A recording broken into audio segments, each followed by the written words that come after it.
You are listening to Round Rock ISD football presented by Covert Ford.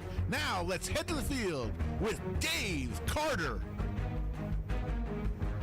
Oh, you are looking live at Bastrop Memorial Stadium, just outside of Bastrop, Texas, in Cedar Creek, Texas, where tonight it's week number 3, Round Rock ISD football presented by Covert Ford. Folks, hello, Dave Carter joining you in the booth this week to bring you a terrific-looking game right here between two undefeated teams, Westwood Warriors and the Bastrop Bears.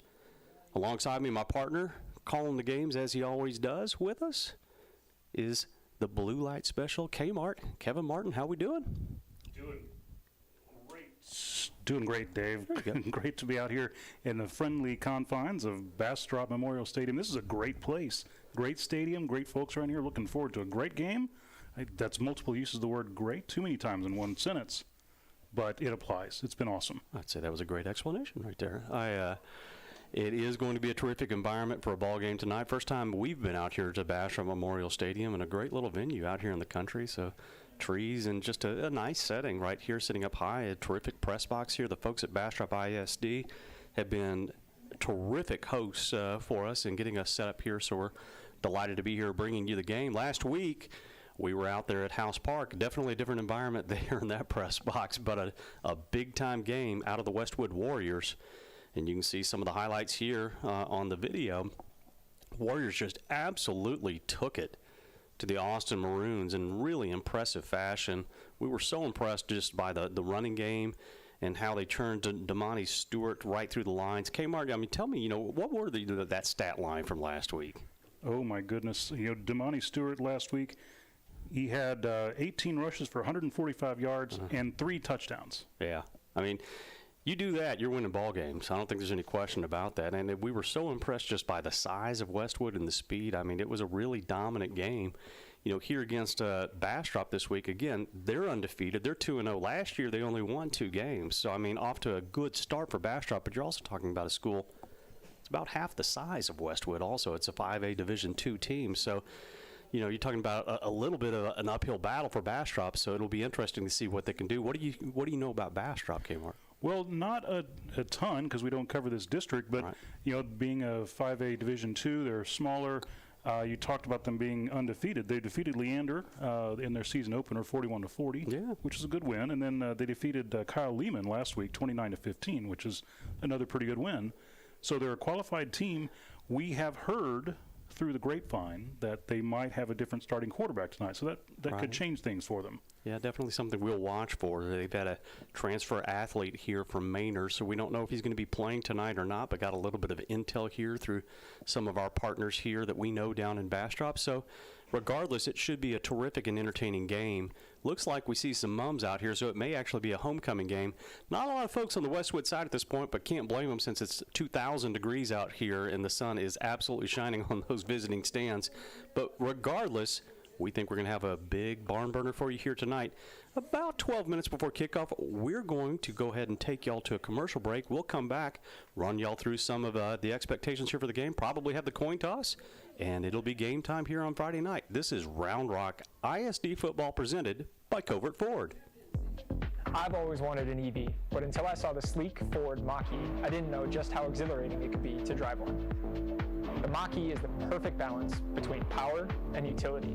And with features like adaptive cruise control, in-dash entertainment screen, and lane monitoring, my daily commute to training is effortless. If you're looking to make the move to the Mach-E, visit Covert Ford in Austin, where you'll become part of the family. CovertFord.com.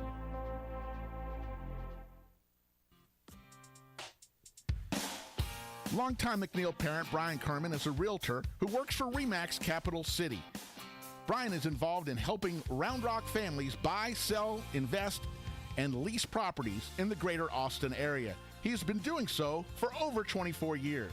As a thank you to the community, he will be honored to donate $1,000 to your favorite booster club or other 501c3 if you use him and you close on a property. We hope you will contact Brian for all of your real estate needs at 512-921-4490 or at briankerman@remax.net.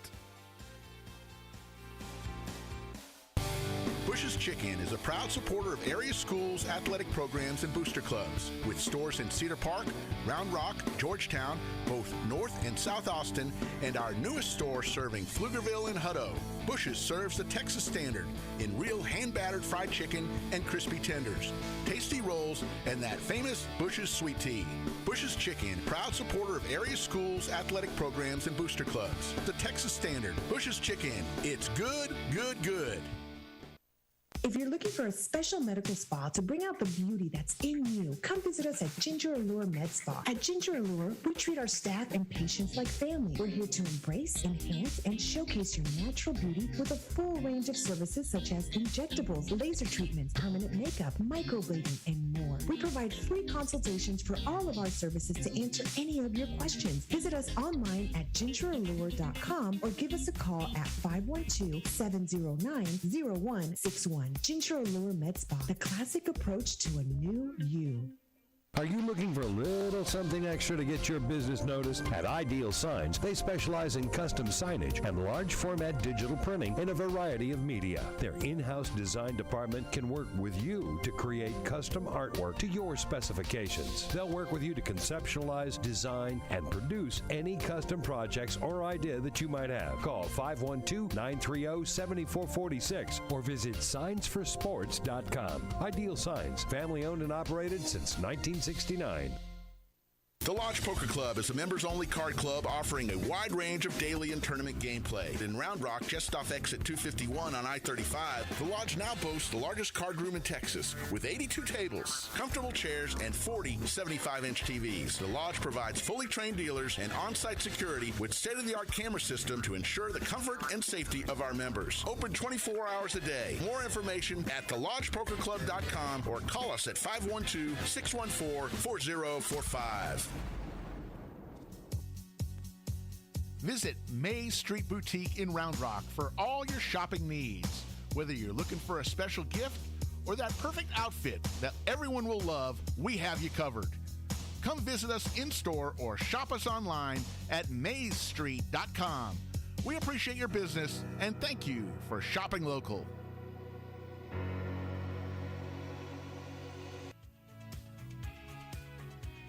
RJAC Pressure Washing, Epoxy and Stain, veteran owned and operated, serving Central Texas for the last 10 years. Residential and commercial services available, here for all your decorative flooring needs.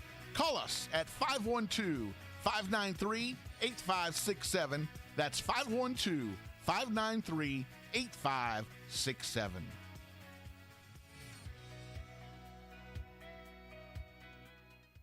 There's nothing quite like Central Texas high school football. Beautiful day to play some football, boys. Under the lights. Join IHS fans Rick Epstein and Jeff Power each week as they shine the spotlight on area high school football teams, players, and coaches. Tuesday night, we'll be live at Bush's Chicken in Pflugerville, welcoming Panthers head coach Charles Taylor, plus Andrew Petter from the Georgetown Eagles and wide receiver Adrian Wilson of the Weiss Wolves. Tuesday night, Under the Lights. Tuesday nights at 8. Only on Talk 1370.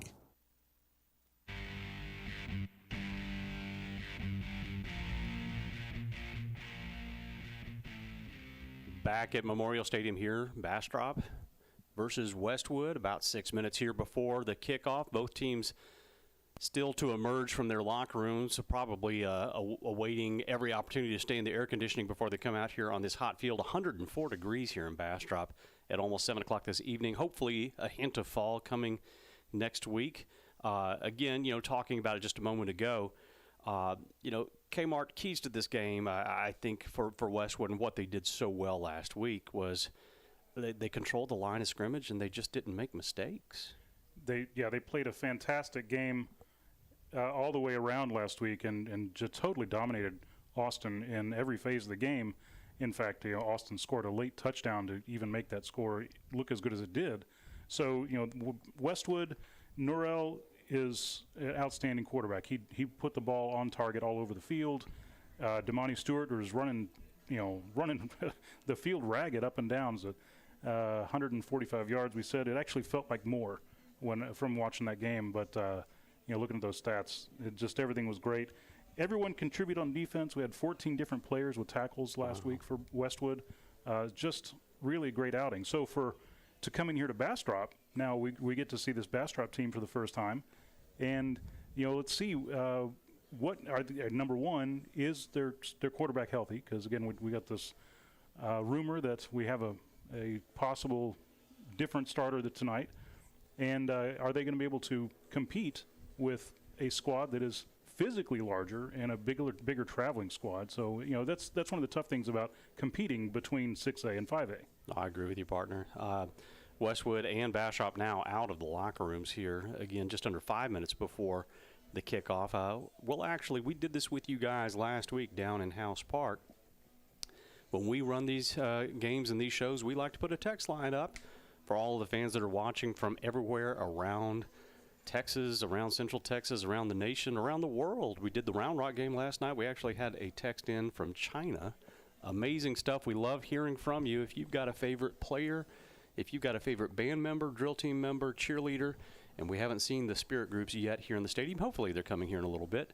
But if you have anybody you'd like to give a shout out to, we'd love to hear from you. Text to 512-843-5205. If you do, we'll give a shout out during the game and give you credit for it. Adds to the elements of the game. If you have any questions about what's going on, we'd love to hear from you as well.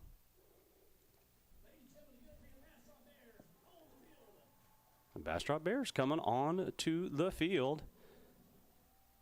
And again, looks like it is their homecoming game here.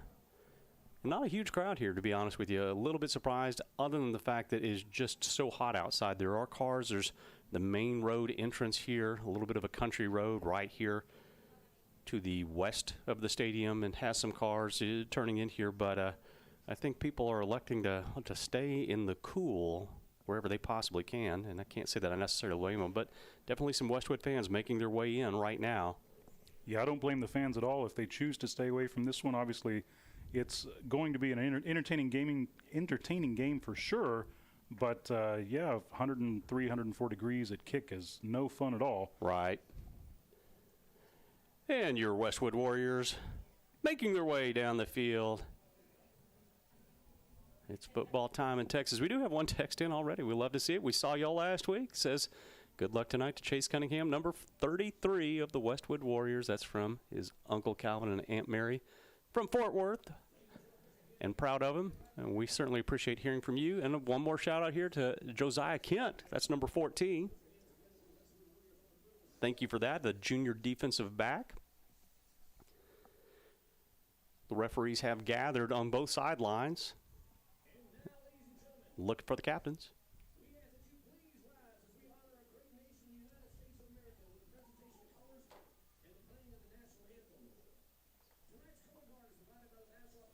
Color guard will be coming onto the field, and the national anthem will be upcoming.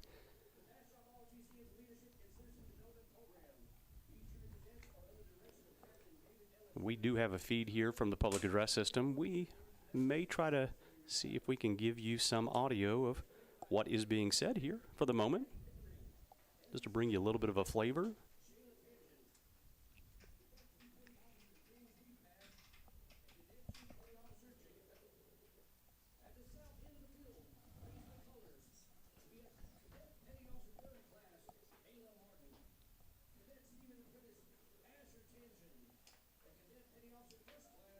The ROTC from Bastrop High School coming onto the field.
And while y'all could not hear that very well, obviously, because this is the glass in this press box is definitely soundproof in many ways. Bastrop High School Band performing the national anthem and doing a great job with it.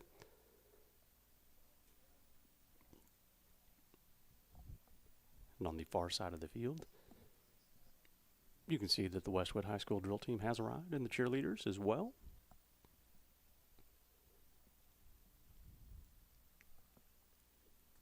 Can only suppose the band got held up in traffic. Could be. It's always difficult going on the road and getting the school buses lined up to do that, and Westwood Band being a large organization. So the hope is that they will be on their way down here, and we'll see them shortly.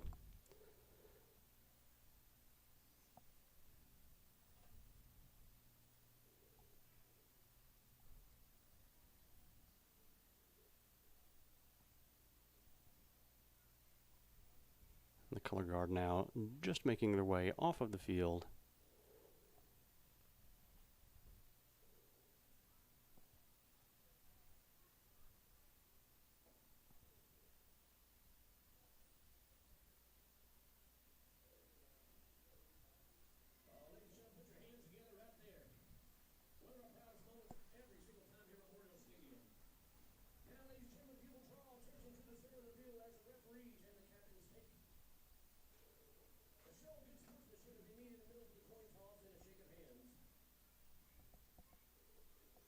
So as noted, the coin toss to come. Referees and the umpire are at the center of the field. Captains for both teams coming out. Captain for Bastrop, number 23, that's Jaden Michael. And number 58 is Tavion Nicholson. For the Warriors, we have Owen Norrell, Scott Uffelman, Mike Davis, and Fred Fisher. Westwood, being the visiting team, will get to call the coin toss.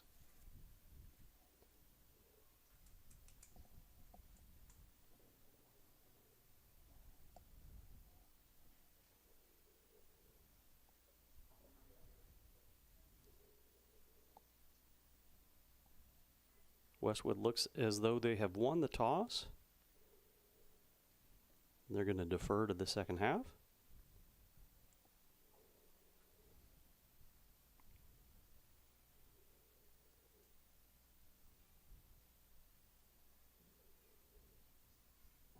I take that back. Westwood won the toss, and they've elected to receive. Looking to get the offense on the field right out of the gate. Gotta like going against the grain. Most teams prefer to be on defense first, but Westwood being so good on offense last week, eager to get out there and see if they can put some points on the board, and we're eager to see if they can do it. Not to minimize, they were good on both sides of the ball last week, but definitely with Norrell and Stewart and the rest of the offense, they want to get out there and see if they can put some points up early, for sure.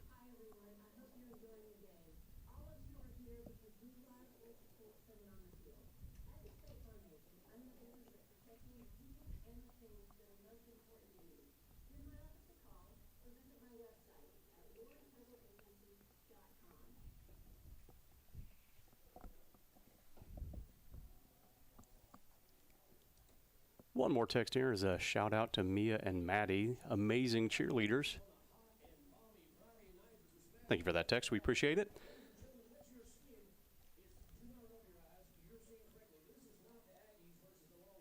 That's funny.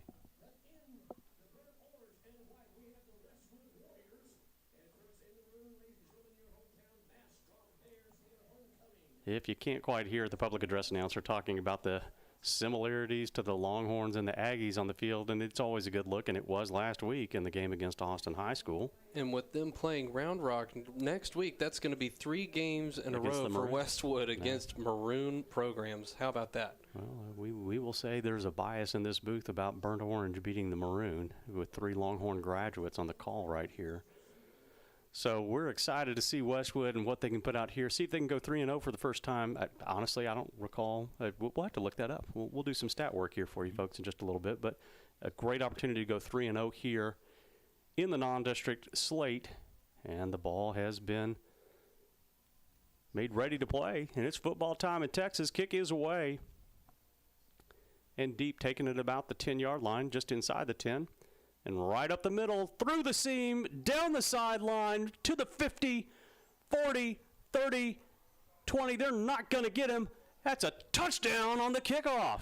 Number 6, Scott Uffleman, took that kick all the way down the field. An amazing opening kickoff return for a score 13 seconds into this game. Wow. Well, I would say the Burnt Orange have had it going their way the last couple of weeks. Terrific start for Westwood here, getting into the end zone with 6 on the board.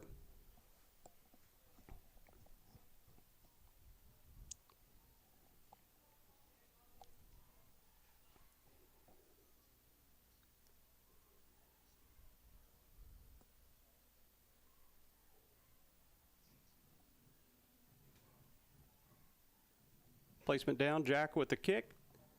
Right through the uprights, your score, 7-0. 13 seconds into the ball game. What a terrific start again for Westwood here. And Bastrop is going to have to look to see if they can recover. We got a nice replay here for you.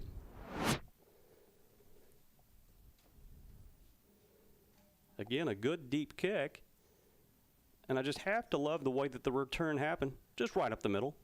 Just a simple right up the middle, break to the seam, break to the sideline, and just enough speed to just break away into the end zone. And a terrific start again for Westwood, getting the touchdown on special teams. I don't know that they had any special team scores last week, but they did it every other way, it seemed like. So, we'll see if they can continue with the terrific play on all sides of the ball. And Bastrop again, we'll see if they're up to the task.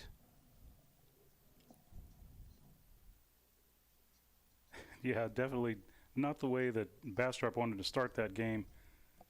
Start the game tonight. Of course, Westwood getting to score first. We didn't see their offense yet, so we'll have to wait another possession for that. But after the kickoff here, let's see what the Bastrop Bears can do to respond. Keyshawn Moore and Ladanian Marino back to deep receive for the Bears.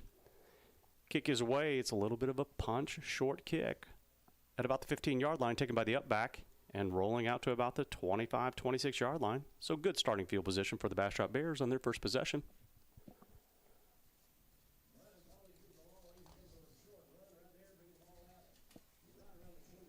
Nice shout out here. This is a shout out to you guys for broadcasting the game. We thank you for that. It's from Mama Carol Norrell is watching from home. Because it's too hot to be there, you're not wrong. But it's cool here in the press box, and so we're happy to be here bringing it to you. So first offensive series here of the ball game, and it is number 2 in at quarterback, Braden Tuck, the senior, takes the ball, rolling out here to the left side, and just mauled in the backfield. That's going to be about a 4-yard loss. Yeah, my goodness, Caius Coy was all over him. 4 yards in the backfield, just swallowed him up. There was just no place for him to go. Last week, Caius Coy had a great game on defense. I had him with 2 tackles and a sack and a fumble recovery. So he picked up where he left off here with an opening sack on the first play of the game. Indeed, he did. So again, 2nd down and 13 is the mark. Looking out on the flat, open and dropped after good pursuit on the play by Josh Hansen. Pass incomplete. It was intended for number 5. Jalen Grayton, I believe, and it will be 3rd and long. It's interesting looking at the Bastrop roster, and almost all the kids, all the way up and down the roster, are listed on both sides of the ball, playing offense and defense. Well, and a lot of juniors, a lot of sophomores, typically something you don't see on a varsity roster, so definitely trying to build something here, and good success so far this season. So twin receivers both sides. Looking up the middle of the field, and ball thrown a bit too high, intended for number 4. That's Keyshawn Moore. It'll be 4th down for the Bears, and it's a 3 and out for your Warriors. And that possession could not have gone any better for the defense. Nothing. So, everything's gone perfect so far. Like, 4 plays. Keep it up. 4 plays into the game, and every single one's gone Bastrop's way. Westwood's way.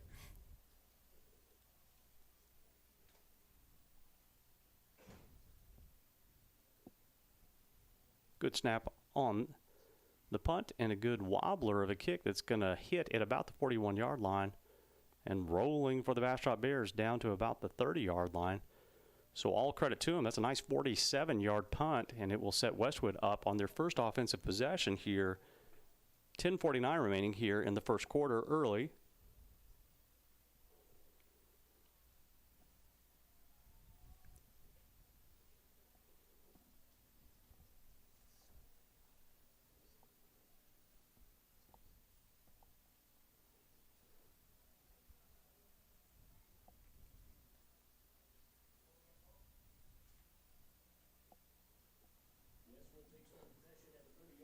So Norrell in at quarterback. After the terrific game last week, Stewart, the running back, offset to the right side, trip receivers to the left. And a quick pass out to the left side in the flat. Scampering. Well, Warriors going with a little bit of tempo. Trip receivers now to the right side. Norrell with the snap, handing the ball off, and Stewart coming up the middle, and he's a bulldozer, taking a whole ton of Bastrop Bears to take him down, but now into Bastrop territory at the 48. That's a pickup of about 7. It'll be 2nd and 3. 2nd and 2. So the previous play, Murray with that catch. Last week he had 4 receptions for 80 yards. Pretty good line, and off to the races here so far. Twin receivers both sides. Ball handed off again, right up the middle. Here he goes, right up the middle to the 35, to the 30, taking again a whole ton of Bears with him. Inside the 30 to the 27. It's first down, Warriors. Yeah, he took several Bears with him. The last one that finally brought him down was number 15, Andy McCarris. Stewart again up the middle. Bottled up a little bit this time, but still getting about 4 yards. It should be 2nd and 6 for Westwood. It was a heck of a run. Just ran straight in the pile and pushed it. Out of something that looked like it wouldn't gain much. Those are the kind of plays that you want. It looked like it was going nowhere. You still get 4 yards. So now kind of a strong set formation. Bunched receivers on the left side. Norrell looking to the sideline for the play call. And now Damani Stewart offset to the right. And handoff up the middle. Stewart bulldozing his way to the 5, to the end zone. Touchdown, Warriors. Stewart with a 23-yard touchdown. What another great running play. And wow, we're now less than 3 minutes in the game. And a second score for Westwood. Great start. More of the same for last week. I mean, it's really, they're just not missing a beat from where they were. So again, Jack in to do the extra point. 9:03 here again remaining in the first quarter. Good snap. As you just mentioned, a really hot start for Westwood as they're getting tonight. So we shall see if they, keep up this success rate. Try to shoot for 49 or more. But so far, it looks like they're going to be able to have their way. Oh, I agree with you. Another text in. Let's go, Wood. Great start. That's from grandparents in Canada rooting for number 12. Well, who's number 12? That's Mike Davis, the senior tight end. Thank you for that text. We appreciate it. Hopefully it's not 104 degrees in Canada. Some quick math, but I think we're on pace for over 100 points for Westwood. Oh, I think we're definitely on that pace. I think it'll slow down at some point, but right now Westwood's definitely having their way. And you can tell, we saw this last week, there's a size difference. There's simply no question about that. Westwood is bigger across the front in every position, it seems. And that's a big difference maker in ball games like this.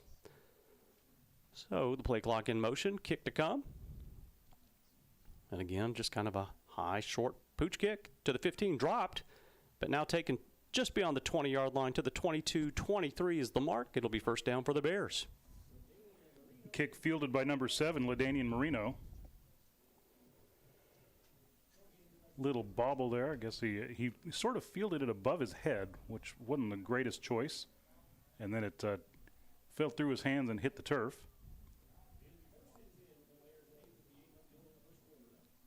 So the Bears seeing if they're going to get something rolling here. Again, Marino is in at running back. Braden Tuck, the quarterback, trip receivers to the right side.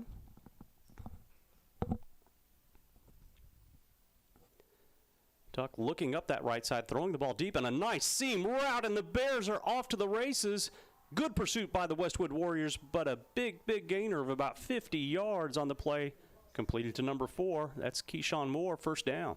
Tackled by number 7, Chester Bennett. And we'll see if his family texts in with the nickname again this week. But a good stop by Bennett, but not after the big gainer by Bastrop. What a great throw and catch for the big gain. First down marked at the 31-yard line, so Bastrop's showing some signs of life. I formation now with trip receivers. Actually, take it back, 2 receivers to the left side. And now 1 in motion back to the middle. Ball is handed off right up the middle and nothing doing. Westwood breaking right through the line for no gain, perhaps a loss of 1. It'll be second down. Number 26, Henry Kubelka on that tackle for the Warriors. It was not quite a body slam, but it was a forceful tackle to the ground. We have to appreciate that Mike Davis's grandparents taunting the booth here, saying it's 57 degrees in Canada right now. Twin receivers to the right side. Ball snapped and a quick pass out to the left and just too high. Ball intended for number 5. That's Jalen Greighton. He was open, but it will be third down and long. Pass just a little bit too high. Just a bit high. I just heard the public address announcer. That name is Gratton. We'll get that right going forward. We try to get these names right every time. We miss a few. So again, a big third down opportunity here for the Westwood Warrior defense to try and get the stop. Trip receivers to the right side. Gratton posted out on the left side. And the ball's handoff right up the middle, and good seam, getting some yards out to about the 23-yard line, but it's going to certainly be about 2 to 3 yards short for a fourth down. Inside the 20, it looks like it's marked at the 18. And a decision. Oh, go ahead, partner. I was just going to say the offensive line did a really good job of opening a big hole for Marino. He had plenty of room to run for the nice big gain. The Warriors did stop him a little short, as you mentioned, to bring up decision time. Yeah, an unexpected play. You don't expect to run in that situation. So, again, big-time opportunity here. And an empty backfield set. Got trip receivers to the left side. 7 seconds on the play clock. 1 receiver to the right. Ball snap, quick pass out to the left side and to absolutely no one over the middle. Ball was intended for number 4, and that's again Keyshawn Moore, but incomplete. Bears come up empty, and Westwood gets the stop, and they'll start their third possession. Here's 7:15 remaining in the opening quarter. That one fell incomplete, but I think it was actually closer to an interception by Ab Whitley. Oh, yeah. My goodness, he had his hands right on it, wasn't able to bring it in. There was a little bit of confusion in the back of the defense after they saw the Bears come out to run an offensive play, but they got it covered and obviously turnover on downs. So good possession for the defense to bend a little bit. They gave up the big play, didn't break, and now they're back on offense. That's the way you do it. First down, Westwood. Twin receivers right side. It is a handoff up the middle. Stacked pretty nicely by the Bastrop Bears, but you talk about some strength right there, churning out to about the 21-yard line after what looked like it was no gain. It's a gain of 3, 2nd and 7. Yeah, if you make something out of nothing like that on those busted plays, it makes second down a lot easier. Well, Stewart is so strong, and he's such a big young man out there that I wouldn't want to tackle him. I just wouldn't. So again, 2nd and 7, trip receivers to the right side. Norrell with the ball. And it's handoff up the middle again. And here goes Stewart right up the middle, just bouncing off of Bears all the way out to the 39-yard line, a gain of over 15. It's first down. Hurdling defenders. Hauled down there at the end by Nate Soriano for the Bears. Mr. Stewart is putting up numbers right now. That young man's going to be all district. And, you know, we're only 3 weeks into the season, but he looks it. Yeah. You just can tell he's got that physicality. He runs hard and fast. He's going to be hard to handle for anybody. So first down for the Warriors. Twin receivers both sides, and it was a handoff to Stewart up the middle, getting only a couple of yards out to the 41. It'll be 2nd down and 7.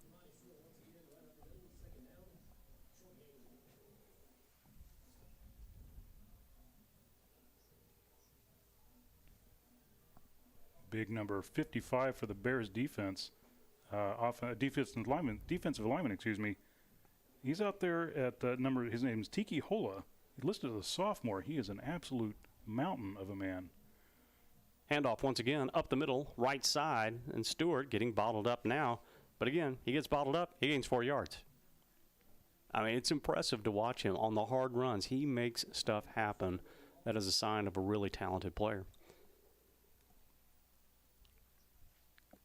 Well, everyone needs that bell cow, right? You just rely on them when, if you need a couple of yards, give them that person. You know? And it's a really good point. If you've got that guy on your team that you know can pick up those yards, it makes such a difference and takes so much pressure off the rest of the team because you know you can rely on it, and he's absolutely performing in that way. So 3rd down here, 3 yards to go.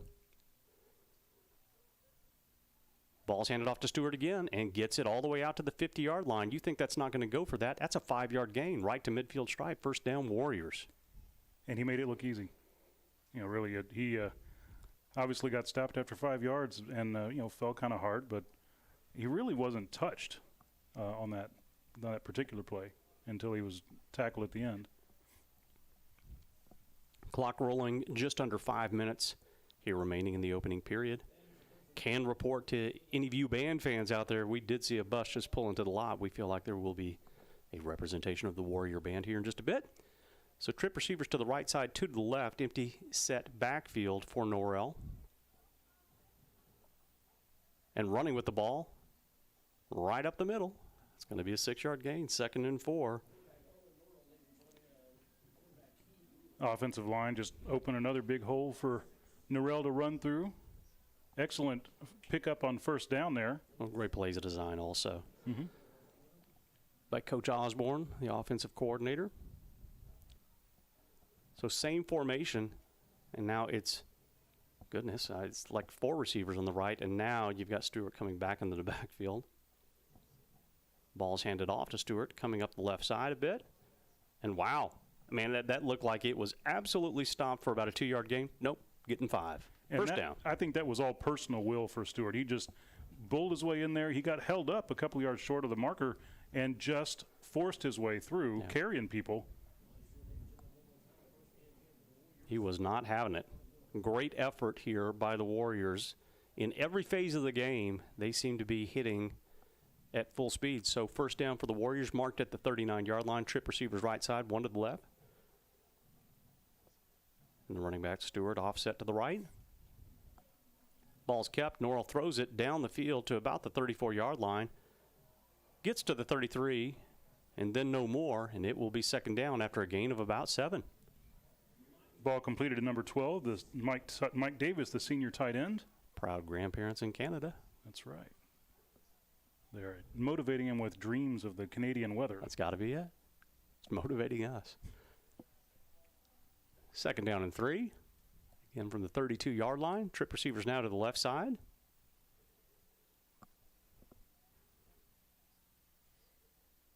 Norrell looking down the field and throwing a ball deep to the end zone, wide open in the end zone. That's a touchdown, number 13 for your Westwood Warriors. That's Lane Wood, the senior wide receiver. 2:24 remaining in the opening period. Westwood 20 with the extra point to come. When Norrell let the ball go, I thought it was too high for anyone to catch, but it fell right into the hands of Wood out in the corner of the end zone. Excellent pitch and catch for the Westwood Warriors to put up the 3rd score of the game. Their scoring rate slowed down a little bit, Evan. I don't think they're going to make 100. Oh, I don't know. So Wood with the touchdown, also the holder on the kicks. Good place on the hold, good kick up in the air by Jackie. You've got your new score. Again, 2:24 remaining in the opening period. And Westwood all over Bastrop, 21-0. 9.5 minutes in. Instant replay. And just a perfectly thrown ball. I mean, everything has gone right. This offense looks like an incredibly well-oiled machine. Calmly coming up, assessing the situation. And again, I mean, you can't deny it. Lane Wood just breaks wide open. Could not be more open, and a perfectly thrown ball. Touchdown for the Warriors. And again, Westwood, They look like they're playing chess and everybody else is playing checkers right now, man. I agree. Yeah. Yeah. Well, and, I tell you what, having just watched Round Rock last night and seeing what Westwood's done the last 2 weeks, tonight and last week, I like Westwood's chances next week. Oh, I agree. Right? You have to agree right now. Round Rock's struggling a bit again. I mean, they're in transition phase with new coach after, a dozen years of having Jeff Cheatham as the head coach, and that's understandable. And the team just can't quite come up and win some of these big games. But Westwood, again, seems like they're really hitting on all cylinders. So hats off again, offensive coordinator Randy Osborne. And again, Casey Horney, defensive coordinator. I mean, they've just drawn up a perfect game here and doing incredibly well. Your kickoff coming. Again, similar kick to the last couple. Dropping right at about the 20 on the ground, and it's rolling around, and Westwood may have the ball.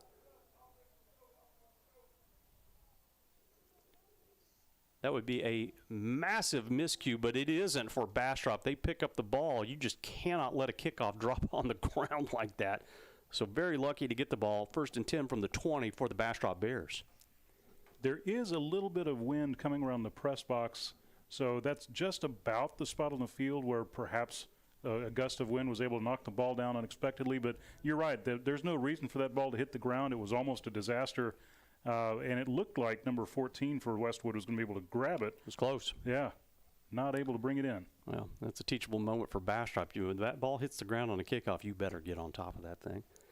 So 1st down for the Bastrop Bears. Trip receivers to the right side. Low snap, ball is on the ground and recovered by the running back. 2 yards short of the line of scrimmage. It'll be 2nd and 12. That's number 7, Ledeni Marino again.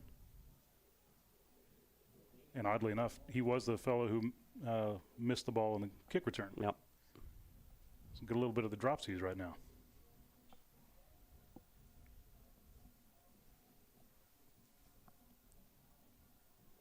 Crowd filling in nicely here in Memorial Stadium. Snap is back. Quick pass out to the left side. Nobody home. Thrown a little bit too far up for Keyshawn Moore. It will be 3rd down for the Bastrop Bears. Yeah, we'll want to keep an eye on Keyshawn Moore tonight. He was a young man who he had good stats last year. He's not the biggest player on the team, but he's quick, and he's apparently got really good hands. So we'll see if he's able to get any more done here tonight. Twin receivers to the right side, one to the left.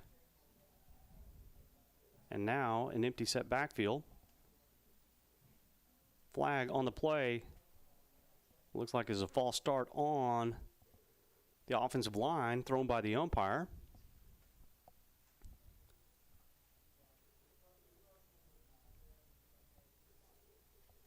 And that is the call. They'll march the ball back 5 more yards to the 13-yard line. It'll be 3rd down and 17. Braden Tuck definitely has his handful here deep in their own territory. 1:48 remaining here in the opening quarter. Well, when you're already behind and you're feeling the pressure, you don't want to be 3rd and long this deep in your own end of the field. So, again, same formation, same play. Twin receivers now both sides. Looking over the middle for a quick pass and caught right at about the 21-yard line. So a good gainer, but definitely knocked down without hesitation. Looks like by Fred Fisher, if I'm not mistaken, senior defensive back. It'll be 4th down for the Bears. They have to punt. That was Fisher, and it was a really solid hit. The receiver definitely was not going to be picking up any extra yards after that catch.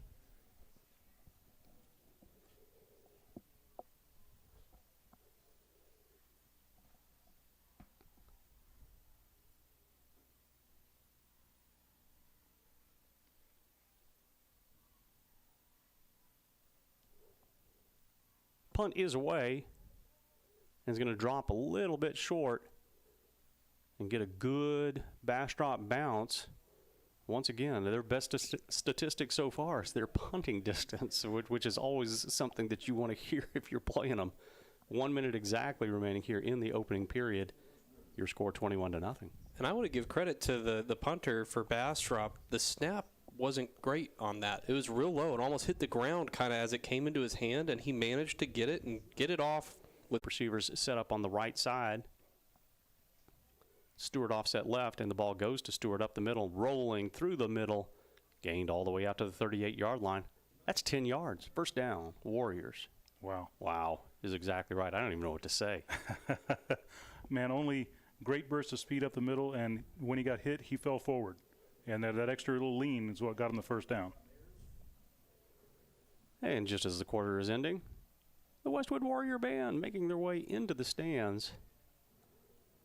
It's funny. They're going to get all the way into the stands and line up just in time to go back down and warm up for halftime. I don't think they'll have to warm up in this weather. Handoff up the middle. Grinding right through the middle is Stewart all the way out to the 45-yard line. That's a gain of 7. Man, he punishes, he punishes, he punishes. I was absolutely going to use the same word, punish. That number 9 there for the defense, Jaden Riley, felt every inch of that. That just hurt to look at it. 18 seconds, clock rolling here in the opening period. They don't have to take a snap, but it looks like they will. Stewart up the left side. Here he goes, folks. He's to the 40. They're not going to get him. It's a Westwood touchdown. 54-yard touchdown for Damani Stewart, and the hits just keep on coming. And with that, we're back on pace for 100 points. We are on pace for 100 points. My gosh, man, Westwood, they're lights out right now. I mean, again, they'll get a true test in Round Rock next week. That's definitely a step up in caliber of competition, even if Round Rock is struggling. I get it, but this team looks like they're loaded right now, and they're ready to make a playoff run. The kick is up, and that's your final play here of the opening quarter. Your Westwood Warriors 28, Bastrop nothing. We're going to take a quick commercial break here. This is Round Rock ISD football presented by Covert Ford. I've always wanted an EV, but until I saw the sleek Ford Mach-E, I didn't know just how exhilarating it could be to drive one. The Mach-E is the perfect balance between power and utility. And with features like adaptive cruise control, in-dash entertainment screen, and lane monitoring, my daily commute to training is effortless. If you're looking to make the move to the Mach-E, visit Covert Ford in Austin, where you'll become part of the family. CovertFord.com. Longtime MacLeod parent Brian Kerman is a realtor who works for RE/MAX Capital City. Brian is involved in helping Round Rock families buy, sell, invest, and lease properties in the greater Austin area. He has been doing so for over 24 years. As a thank you to the community, he will be honored to donate $1,000 to your favorite booster club or other 501c3 if you use him and you close on a property. We hope you will contact Brian for all of your real estate needs at 512-921-4490 or at briankerman@remax.net.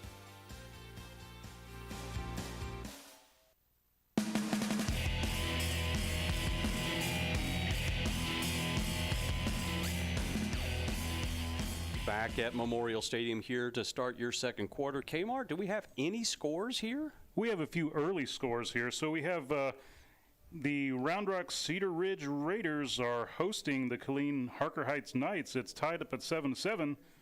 The Stony Point Tigers are leading 7-0 over the Pflugerville Panthers. We have those Vandergrift Vipers at 21-7 late in the first quarter over the Midway Panthers. And, of course, we have this game with Westwood leading 28-0. Another score from Austin. Those Austin Westlake Chaparrals are leading 7-0 very early in their game with the Aikens Eagles. Kickoff away. Looks like it's going to drop out of bounds. First miscue, actually, of the game for Westwood. In any shape or form, ball goes out of bounds at the 20-yard line. That's a procedure penalty on the kickoff. Bastrop can either elect to make them re-kick the ball or they can take it at the 30-yard line. You said that Midway score there. Coach Wood, we saw him earlier here in the stadium, had a nice visit with him right before the game, and Coach Wood talking about his nephew now playing football and plays for Midway. So pretty cool that he's here playing in Central Texas. And off we go. They accept the penalty to the 30-yard line, so the Bastrop Bears starting off with good field position. And trip receivers to the left side now. Pressure coming from Westwood, and too much of it, taking them down right at about the 20-yard line. That's a sack on the quarterback, Braden Tuck. That was a really, really quick play by the defender, Tuck. Excuse me, it was number 9, Aiden Chang, for the defense to get in there and sack him. So he was in like a shot. Yeah, absolutely. They're in a big hole again, Bastrop. I mean, again, I'm sure that they're struggling to try and find their footing here. That's an 8-yard loss, the mark at the 22, so it's twin receivers both sides. Ball snapped low. Tuck looking upfield, throwing the ball on a slant pattern right over the middle, but a gain of about 8 yards, knocked out of bounds super hard. Back at the original line of scrimmage by number 35. And I believe that is Parker Hewitt, the third junior linebacker. It'll be third down and looks like 10, third and 9 perhaps. I was fairly impressed with the quarterback able to snatch that ball up and make something happen with it. It was almost a busted play. Well, and particularly after you're probably pretty rattled by what's going on here after you've started off 2-0 with 2 good victories and in such a huge hole here to a talented Westwood team. So again, third down, trip receivers to the left side, and Tuck looking to the left side. Whoa, my gosh, that pressure was coming. Ball incomplete. I thought there might be a flag for a late hit. I can't believe there wasn't. And again, we're just calling this objectively based on what we saw, but the referee was right there. But that hit came a full stride after that ball was released. I couldn't agree more. I mean, it really looked like there was enough time for the defender to pull up, and there were 2 defenders there. He got hit twice. Yeah, the official making a choice there. Making a choice, and that is the official's discretion. We'll honor what it is, and it is fourth down for Bastrop. Back to deep receive. That's number 17, Ryan Edson. I believe that's a freshman. My gosh. Do I have that right? Maybe I don't have the number right. My apologies if I do have it right. That is 17, Ryan Edson. Freshman defensive back.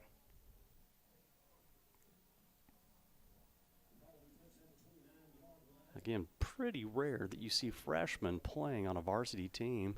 A couple here for the Westwood Warriors playing, and actually Bastrop has several freshmen playing out here. So here we go. Series number 5, Westwood 4 for 4. Westwood band being shown up on the Jumbotron down here in the stadium. They're getting into the rhythm out there. Not wearing full uniforms, and good on head band director Thomas Turpin for knowing that this would not be the game to be in full uniforms. In shorts and looks like T-shirts. Keep them comfortable. Keep them hydrated out there. Excellent choice by the band director to go out there in shorts and T-shirts. Ball is handed off up the middle. New running back in for the Warriors. We'll spot that number for you. I believe it is number 24, and that's Xavier Sutton. Got some running plays in last week. Mm-hmm. He was held up by, where'd it go?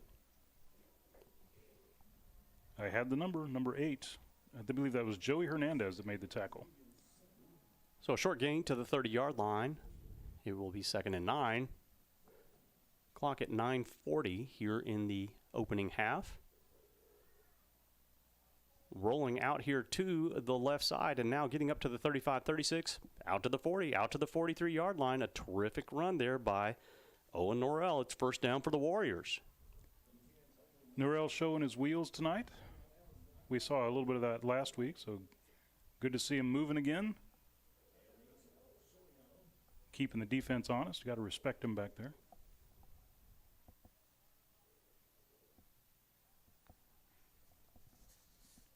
Actually, last week, he only had a couple of rushes against Austin High School for 11 yards, but I think he just exceeded that here tonight with one rush. I don't think there's any question. So trip receivers on the right side, a receiver stack in the slot. Or looking out that direction, throwing to the second receiver, coming right up the middle. That's number 2 for your Warriors, the freshman, Marquise Murray. And it will be 2nd down and looks like 2. Murray picking his way through the defense there for the nice gain. Looks like number 9 for the Bastrop Bears maybe just a little bit nicked right here coming off on the sidelines. Took a blow in an area you don't want that to happen. It's as simple as that. So sorry for that young man. We'll leave him unnamed right now. How about that? Yeah. Anyone who's felt that doesn't ever want it again. Yeah. Well, he's doing okay. He's stretching on the sidelines. I'm sure he'll be back in a moment, and we certainly want him to be playing at full speed, as we do all the players for both teams. Twin receivers both sides. Clock rolling now just under 9 minutes. Norrell looking, pressure coming actually for one of the first times, and a deep ball thrown, and just a bit too deep. Two receivers converging on it towards the middle, either intended for Perkins or Murray, but incomplete. It'll be 3rd down and 2. And you're right. Norrell got a little bit of pressure in his face right there, and he just heaved it as far as he could, and trying to give one of those two receivers a chance to get under it, just a little bit too far for either one.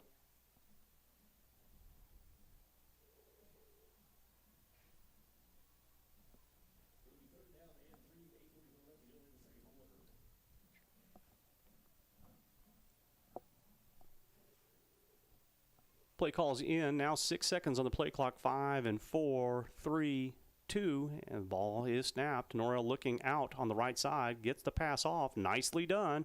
Inside Bastrop Bear territory. And it'll be a 1st down for the Warriors, I believe.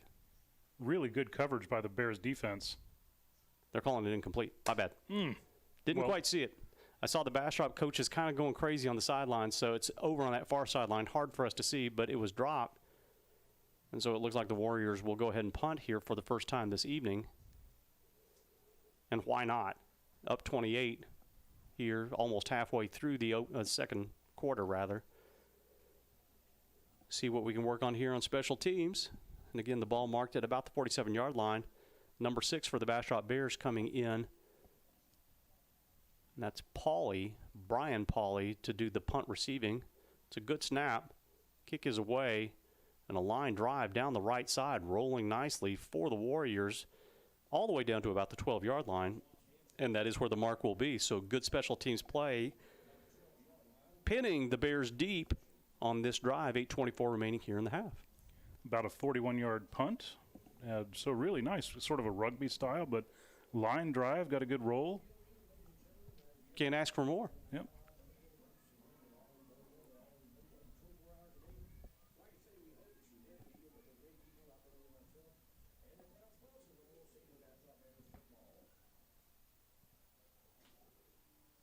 I think the 100-point pace is off pace now, Mr. Carter. Sorry about that. Only hoping for a little history here. So single receiver set to the left and to the right. Ball is handed off up the middle, and a gainer out to about the 16, perhaps, no, the 15 is where the mark is. So a gain of only 3. It'll be 2nd and 7.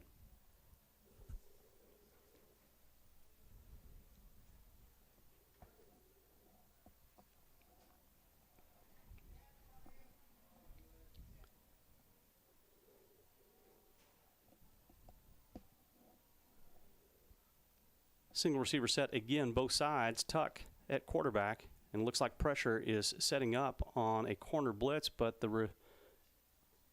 the line judge on the far side throwing his flag for illegal procedure on the offense. They'll mark it back to the 10-yard line, and just seems like Bastrop can't get anything going their way. Yep, got a little bit of a gain before, gave it back. So 1 step forward, 1 step back. Or 2 steps back. Well, depends how many steps, really. But I don't know what kind of dance that is. Not the one that Bastrop wants, that's for sure. So, I believe that's the inverse Aggie 2-step. The inverse Aggie 2-step. There you go, folks. So single receiver set again on both sides. Ball snapped low, and a good job picking it up, but great pursuit by the Westwood Warriors out on the perimeter. The receiver, hard to see actually from here, doing a good job of actually getting upfield and gaining some yards, about 4 yards. It looks like it'll be 3rd down and 9. I believe that was Keyshawn Moore that got out there. And, there was really good coverage out there on that side of the field, but the defenders, Moore was just able to squirrel away and get a couple extra yards on the far side.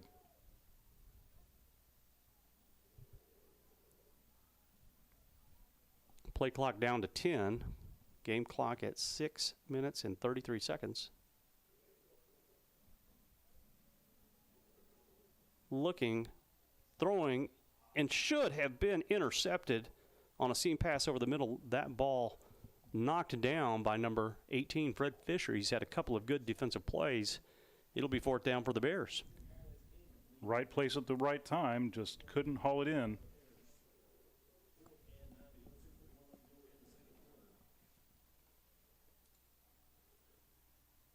Westwood lining up in punt coverage, punt returns with number 17 back deep, Ryan Edson.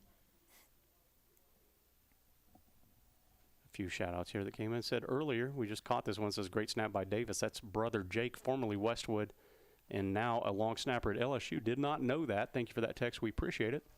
The snap was low and hit the turf in the end zone. It looks like the punter did get it away, but it's 11-yard. Actually, it's a net zero punt. Yeah. It got up to the 11-yard line, so actually a loss of 2. And, you know, we mentioned it on the last punt for Bastrop. It kind of skimmed the ground there, too, and, you know, the punter made up for it, but that's not on the punter. There is a low snap from the center. He actually did a pretty good job of getting his hands on it and rolling away from the pressure to get the kick away at all. Yeah, I really thought it was going to go out the back of the end zone for a safety. Strange that we would see 2 games in a row last night, Round Rock, with a terrific pressure by Cedar Park trying to get a punt.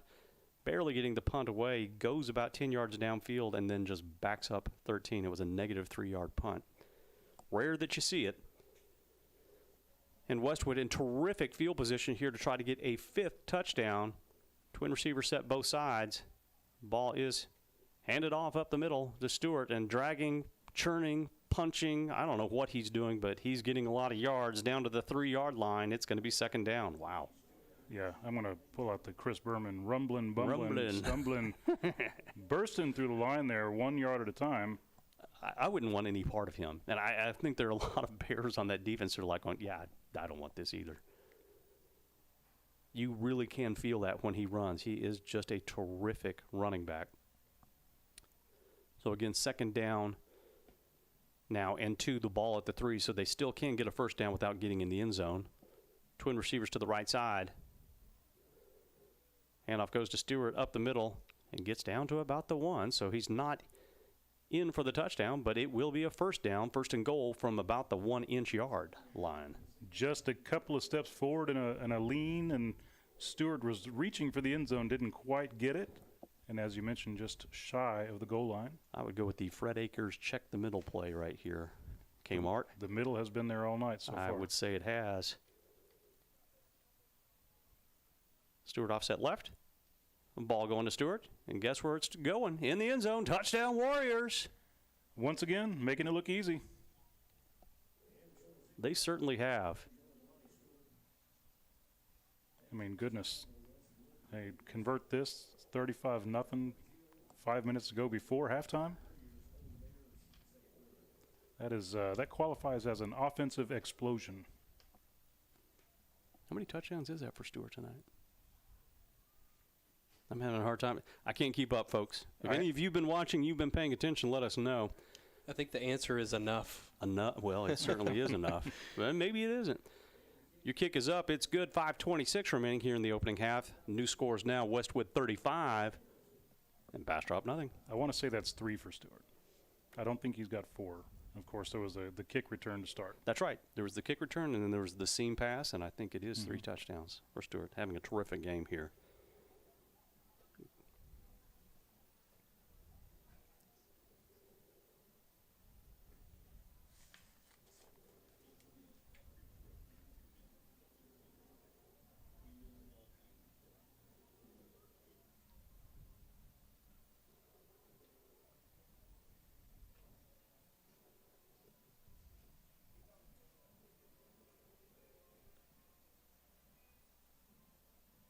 Few updates on some Central Texas scores. Rouse taking on Glenn, Battle of Leander Schools.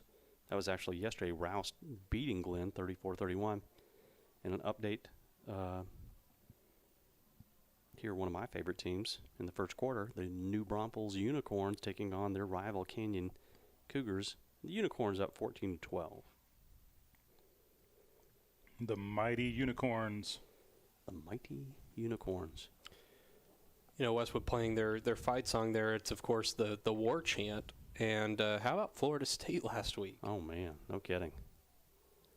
Be a good weekend of some college football right here. Flag thrown in on the return after it was muffed, rolling back to about the 10-yard line. Return only going to about the 18-yard line, but it's almost certainly going to be, I say it's almost certainly going to be a penalty on the receiving team. Perhaps not. Referee coming to center field.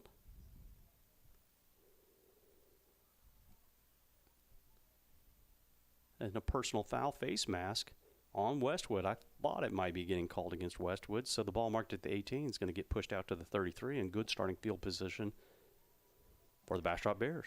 Yet another time when a kickoff hits the turf, but they did not, they were able to pick it up and run with it a little bit. They don't feel the pain because the Westwood penalty bailed them out.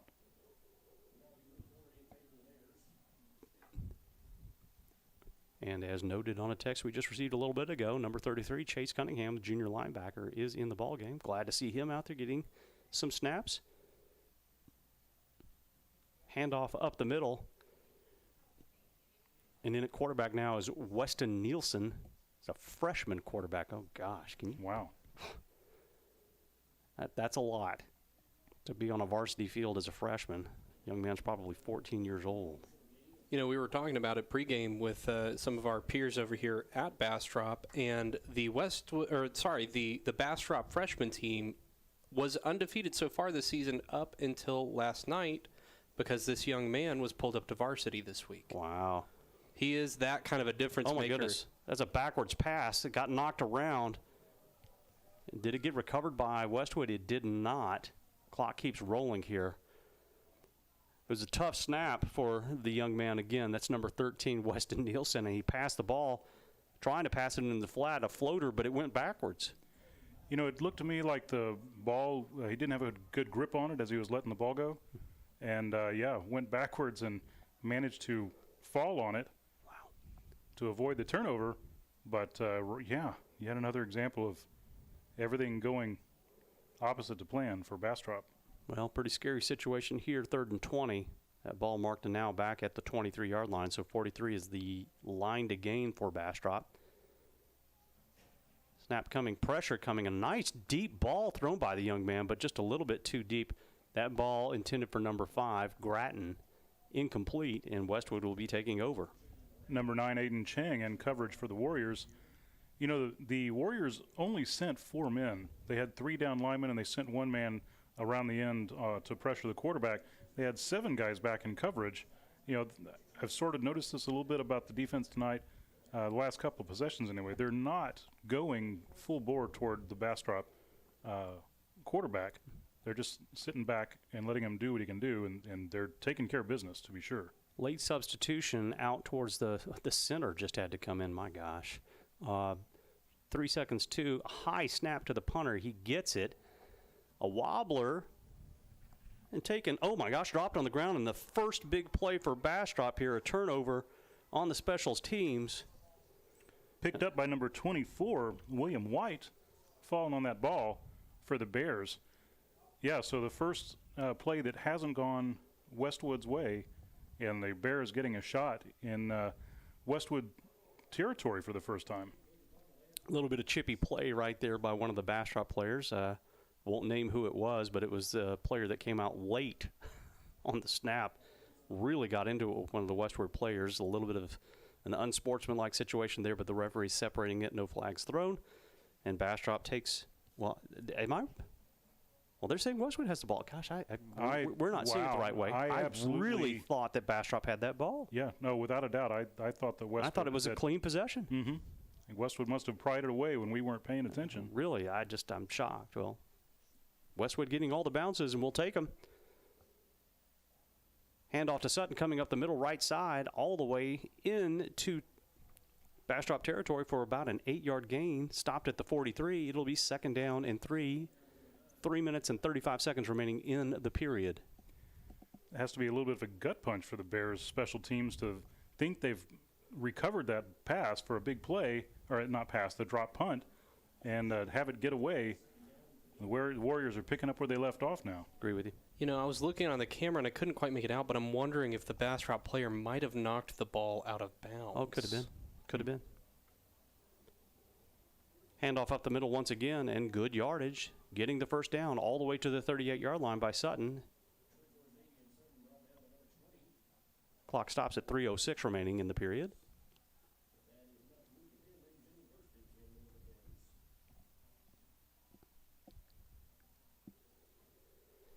And Westwood working the clock here. I mean, again, all credit to Coach Wood and Coach Osborne. No reason to do anything but stretch this clock and get in to halftime and try to get one more score here. Game clock at now 2:40 and now under 10 seconds on the play clock. Twin receivers to the right side. Ball goes to Sutton again up the middle and shifting to the right. Now to the middle, all the way down to about the 20-yard line, perhaps marked at the 20. Nope, at the 20. So a big gain of 18 yards. Stopping the clock once more, first down Warriors. Big hit by number 15, Andy McCarris, to bring Sutton down, but a great run. He waited. He was patient to wait for the holes to develop and just got through the line, and big gain for the first down. Again, Twins to the right. And now rolling out to the right. And didn't quite see what happened. Looked like the ball was knocked down a little bit by one of the linemen. Incomplete. Exactly 2 minutes remaining in the second quarter.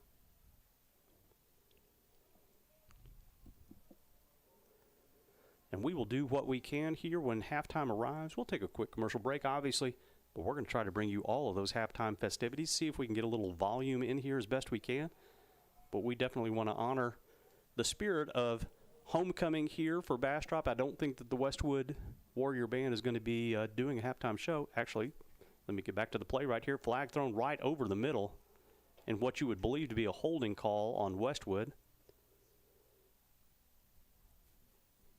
But once again, back to that, we will definitely bring you the halftime festivities as part of the pageantry of Friday Night Lights in Texas. Nothing like homecoming, and I tell you what, there's not a lot of other places in the country do homecoming like Texas, and especially Central Texas. Nobody footballs like Texas. That is absolutely true. And I'm about to find out tomorrow, folks. My son and I are hitting the road tomorrow morning, and we're actually heading to Tuscaloosa, Alabama to go watch the Longhorns play the Crimson Tide. I don't know what we're thinking. It'll be a festive weekend. Hopefully the Longhorns will pull out a surprise for us and shock us all. I'm jealous that you're going. I'm not jealous for the car ride. I imagine you're not. Bit of a hasty last-minute decision there, so we'll see how it fares. So second down and long, looking deep and throwing the ball, Norrell to the end zone, high, well defended, almost caught, but incomplete. I would say almost well defended by the Warrior receiver. Well, sure enough. The defender was in great position to pick that off, but ball was knocked to the ground, so nobody could get that one.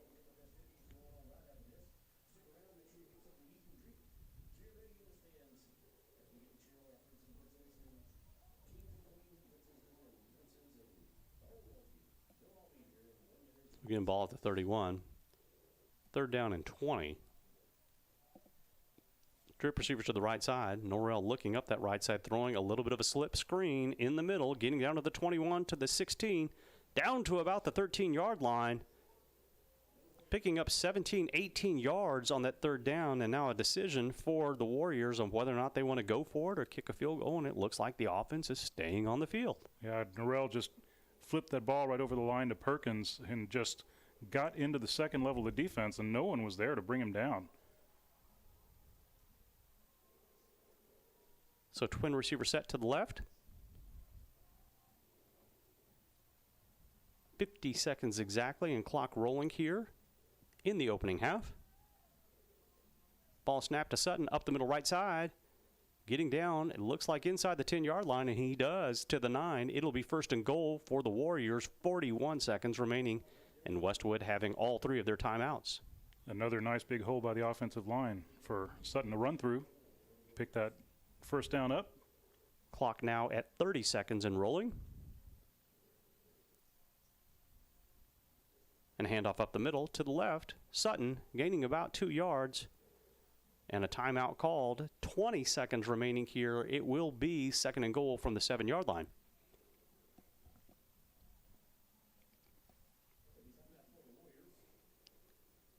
And what a luxury. They played the game so well here in the first half. You get a 1st and goal situation under a minute, all 3 of your timeouts. What could possibly be better? You can pick and choose the way you want to pass it or run it. And there's really not much that Bastrop can do to stop you. At this point, you have to like the fact, again, that Sutton is in the ball game and getting some experience here after Stewart had such a terrific opening quarter and a half. And this is just a great way to gain experience for your team in some big ways here, and they're doing terrifically well with a lot of second-string players in the ballgame. Absolutely. I would imagine we'll see Stewart come back in spot duty off and on throughout the game just to spell, because it is still hot out there. You want to rotate your guys. You give Sutton a break, or I'm sure we'll see some other running backs in as well if the score continues to remain this lopsided. Agree with your partner? I mean, let's face it, it's only 40 degrees warmer than it is in Canada right now. 97 degrees, chilly breeze out of the north here in Bastrop.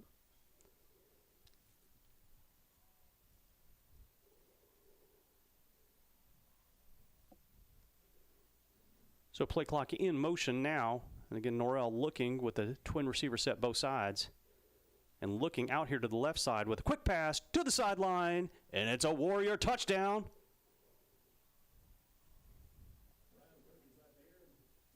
Reception by Brian Perkins for the Warriors.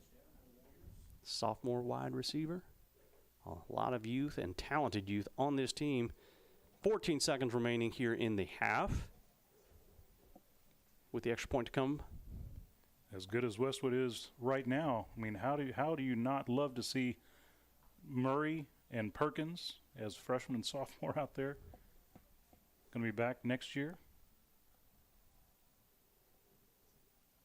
Kick is up straight through. Again, your new score now, Westwood 42, Bastrop nothing, 14 seconds remaining here in the opening quarter.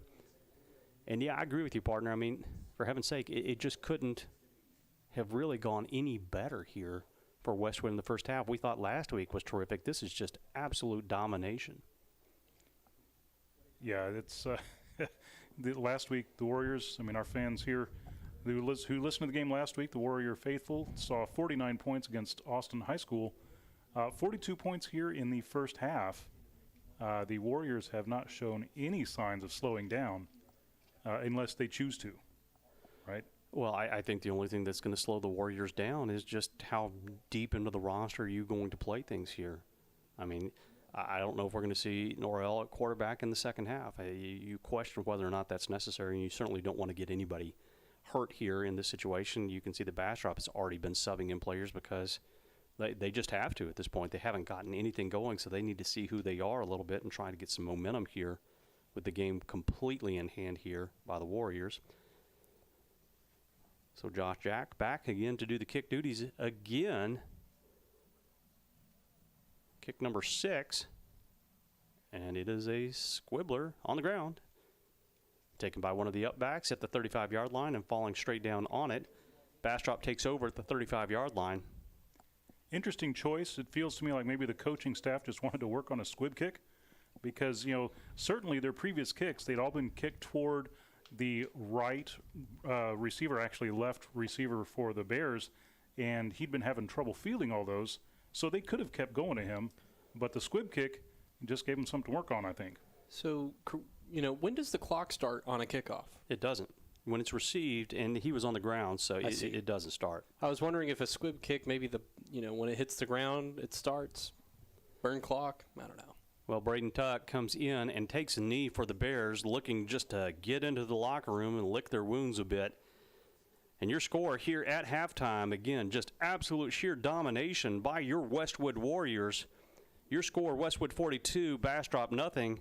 We're going to take a quick commercial break. We'll come back and do our best to bring you some of these halftime festivities in a moment. This is, again, Round Rock ISD football presented by Covert Ford. There's nothing quite like Central Texas high school football. Beautiful day to play some football, boys. Under the lights. Join IHS fans Rick Epstein and Jeff Power each week as they shine the spotlight on area high school football teams, players, and coaches. Tuesday night, we'll be live at Bush's Chicken in Pflugerville, welcoming Panthers head coach Charles Taylor, plus Andrew Petter from the Georgetown Eagles and wide receiver Adrian Wilson of the Weiss Wolves. Tuesday night, Under the Lights. Tuesday nights at 8. Only on Talk 1370. RJAC Pressure Washing, Epoxy and Stain, veteran owned and operated, serving Central Texas for the last 10 years. Residential and commercial services available, here for all your decorative flooring needs. Call us at 512-593-8567. That's 512-593-8567.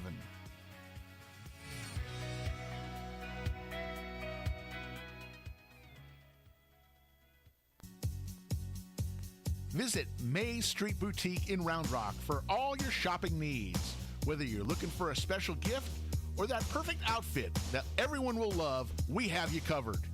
Come visit us in-store or shop us online at maysstreet.com. We appreciate your business and thank you for shopping local.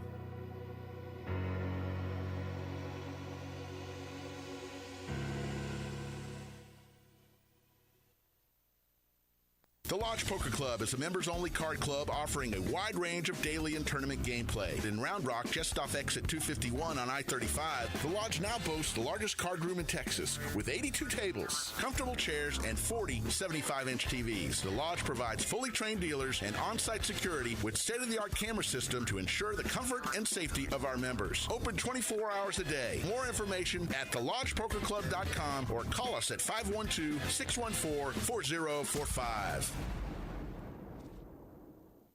Are you looking for a little something extra to get your business noticed? At Ideal Signs, they specialize in custom signage and large format digital printing in a variety of media. Their in-house design department can work with you to create custom artwork to your specifications. They'll work with you to conceptualize, design, and produce any custom projects or idea that you might have. Call 512-930-7446 or visit signsforsports.com. Ideal Signs, family owned and operated since 1969. If you're looking for a special medical spa to bring out the beauty that's in you, come visit us at Ginger Allure Med Spa. At Ginger Allure, we treat our staff and patients like family. We're here to embrace, enhance, and showcase your natural beauty with a full range of services such as injectables, laser treatments, permanent makeup, microblading, and more. We provide free consultations for all of our services to answer any of your questions. Visit us online at gingerallure.com or give us a call at 512-709-0161. Ginger Allure Med Spa, the classic approach to a new you. I've always wanted an EV, but until I saw the sleek Ford Mach-E, I didn't know just how exhilarating it could be to drive one.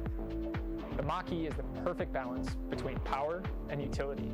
And with features like adaptive cruise control, in-dash entertainment screen, and lane monitoring, my daily commute to training is effortless. If you're looking to make the move to the Mach-E, visit Covert Ford in Austin, where you'll become part of the family. CovertFord.com. Bush's Chicken is a proud supporter of area schools, athletic programs, and booster clubs. With stores in Cedar Park, Round Rock, Georgetown, both North and South Austin, and our newest store serving Pflugerville and Hutto. Bush's serves the Texas standard in real hand-battered fried chicken and crispy tenders, tasty rolls, and that famous Bush's sweet tea. Bush's Chicken, proud supporter of area schools, athletic programs, and booster clubs. The Texas standard. Bush's Chicken. It's good, good, good. Best and lease properties in the greater Austin area. He has been doing so for over 24 years. As a thank you to the community, he will be honored to donate $1,000 to your favorite booster club or other 501c3 if you use him and you close on a property. We hope you will contact Brian for all of your real estate needs at 512-921-4490 or at briankerman@remax.net.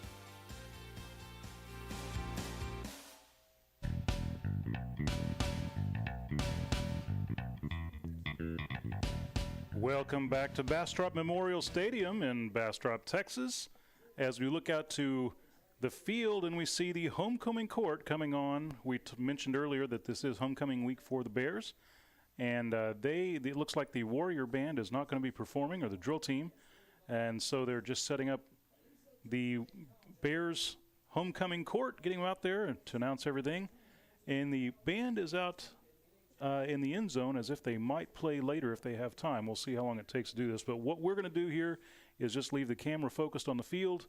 And we do have a microphone open that might pick up the audio for this. And we're going to let everyone listen in. And we'll just be quiet.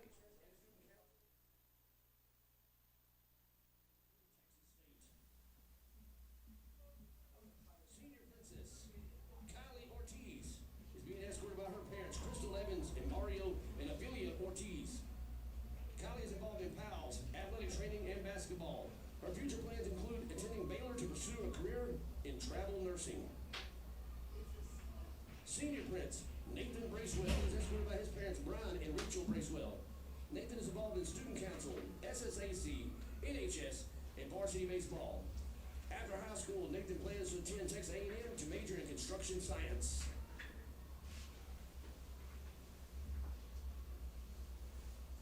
Ladies and gentlemen, this is your 2023 homecoming court. Feel free to make some noise at this time.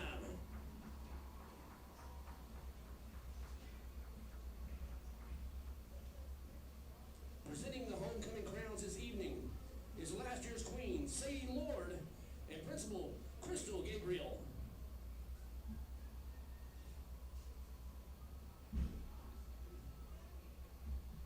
To the court, are you ready? Are you nervous? And now to announce the homecoming king and queen. Your 2023 homecoming king and queen are Zane Tinton and Ashley Clark.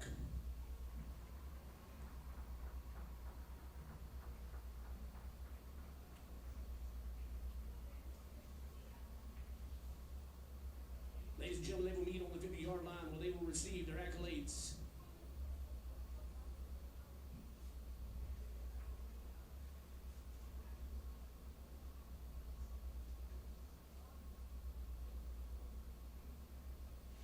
Zane putting on the crown and his sash. Miss Clark putting on her crown and her sash. They will join together at the 50-yard line. Ladies and gentlemen, I give to you King and Queen, Zane Tinton and Ashley Clark.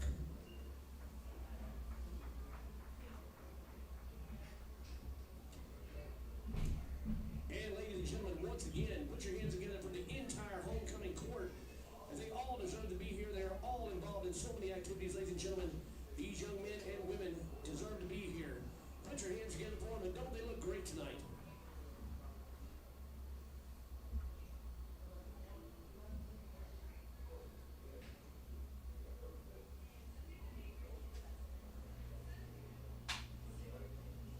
Once again, put your hands together for the court, ladies and gentlemen, as they exit the field.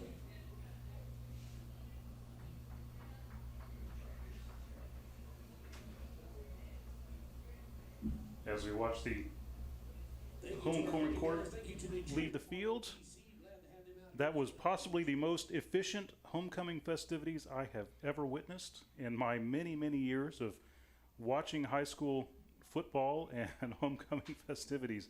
So hats off to Bastrop for being very well organized, getting everyone on the field, announcing the winners, and now they're getting everyone off the field as we now watch the band get lined up to do their performance, and the drill team, it looks like, is going to come out as well to do a full halftime show. Yeah, I was going to say, I mean, we've still got another 19 minutes of halftime, so as much as I appreciate the efficiency, it's like, what are we going to do? Yeah, well, typically in years past, we'd see both teams' bands perform, and even if you have homecoming after that, homecoming festivities, it's a mad rush to get everything done. It extends through halftime into the warm-up time for the football team usually. So we're starting to see more teams do, one of the bands will perform before or after the game, or it looks like maybe the Warrior Band may not choose to perform at all because they've got a smaller band tonight. but also some of the looks like the halftime is shorter by a couple minutes. A lot of districts are choosing to go to a shorter halftime and get these games over earlier, a little shorter for the players' health. So, but once again, hats off to the Bastrop Bears for their extreme efficiency, getting everything done. And everyone had a good time out there. Everyone looked happy. The king and queen looked happy to be there. That's about all you could hope for, I think. For sure. And with that, we'll watch as the band gets ready again. We'll turn the mics down and let you hear the festivities again. We'll see if we can get the audio for the band and the drill team.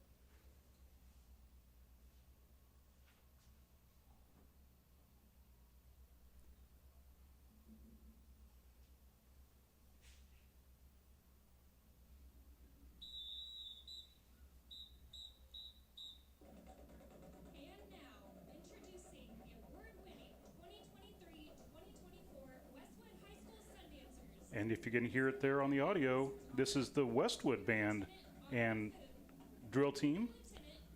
Not the Westwood band, just I think it's only just the Westwood drill team. There you go. Thanks, Evan. I believe that's still Bastrop's band back there at the back of the field.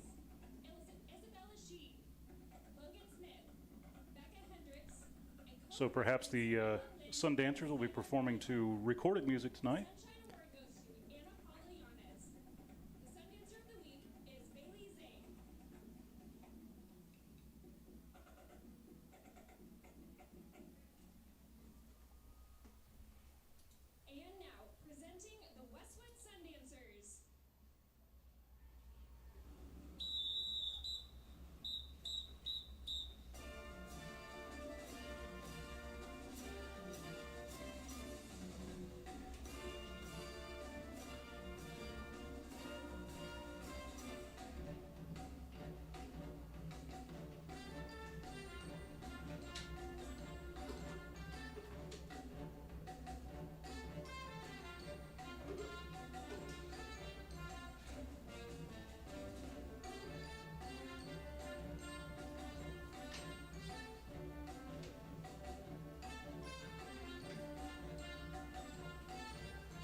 And hats off to the Sun Dancers for a great performance here tonight at Westwood, for the Westwood Sun Dancers at Bastrop Stadium.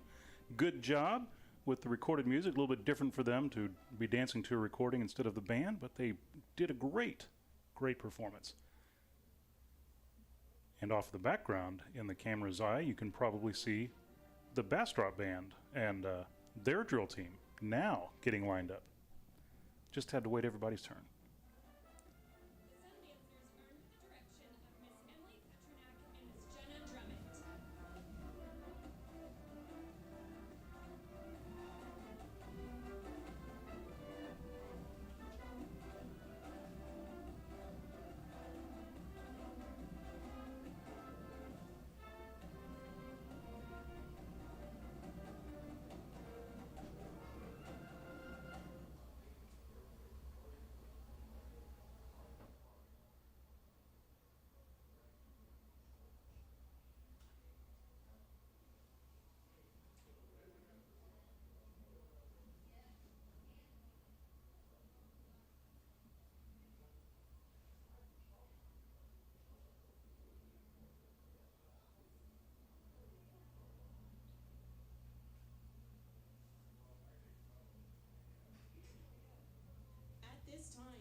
2023-2024 Bastrop Honey Bears, featuring their brand new uniforms.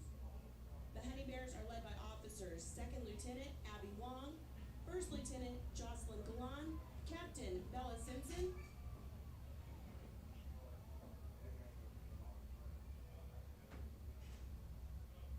social officers are Destiny Salazar, Melanie Arce, Amber Torres, Trinity Whiston.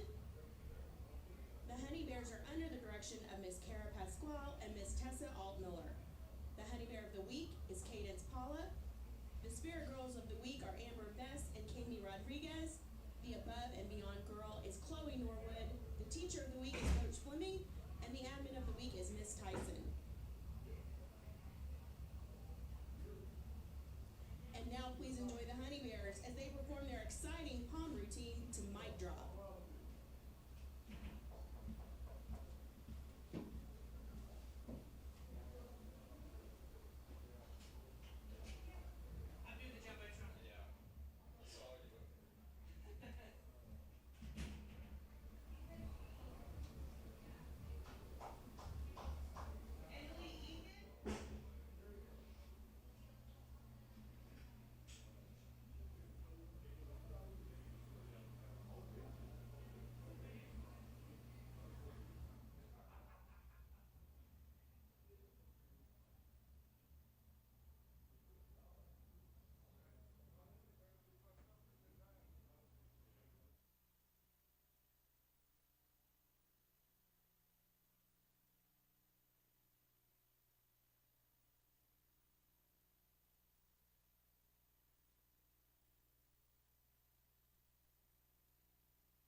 And there you have it, the Bastrop Honey Bears drill team with their performance tonight. You might have been able to tell we don't have audio for their performance, and we probably won't be able to pick up the band, but we will leave the camera pointed to the field so that you can watch their band perform.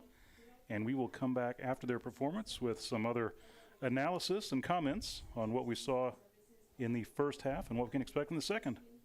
Yeah, there's 10 minutes remaining here in the half, so you think Bastrop Band probably takes about 5 minutes. Once they're done with their performance here, putting on their contest show again, you can imagine what music they're playing, because honestly, even us here in the press box, I don't know how they soundproofed this box as well as they did, but you really cannot hear anything from the outside. You can't even hear the fans cheering, and we can tell that they are. So nonetheless, just unfortunate that we don't have that audio that we can bring to you here as part of the festivities, but certainly the visual highlights here will be something you can be entertained by. And when their performance is over, we'll grab a little analysis, a quick commercial break, and it'll be right to the second half at that point. So enjoy watching the Bastrop Band here for the next few minutes.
band still performing on the field. The public address announcer, I think, was assuming that they were done with their show, but they're not performing here, a second piece.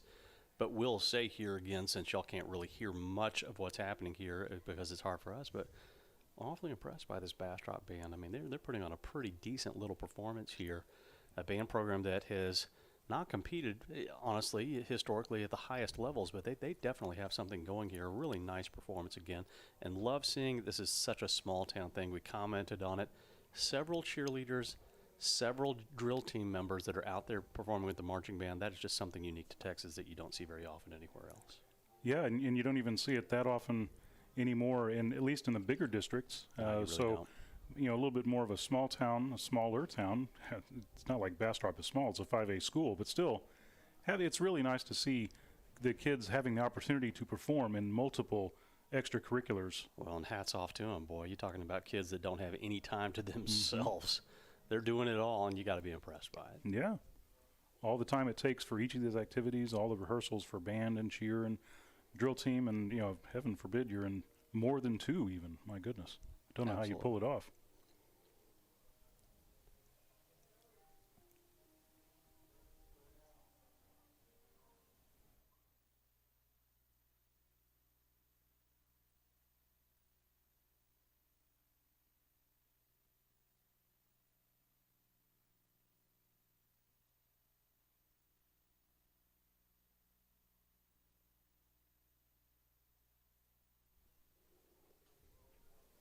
And Bastrop completing their Friday Night Lights halftime edition here. About a minute and a half remaining here until the second half kicks off. Both teams in their respective end zones getting ready to come through their tunnels out on the field to bring the second half.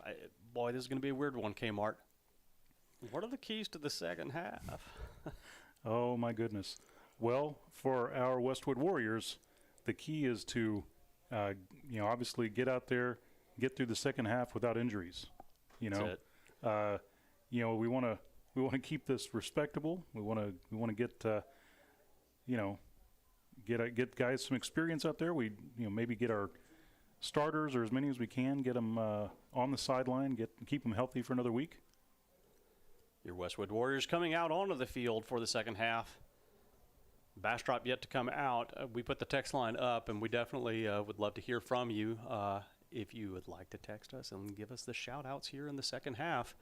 That's 512-843-5205. We'll leave the text line up there for just a little bit here until the second half gets started. Yeah, bottom line, I agree with you, Kmart. I mean, the one thing that Coach Wood wants to have happen is he wants the game over.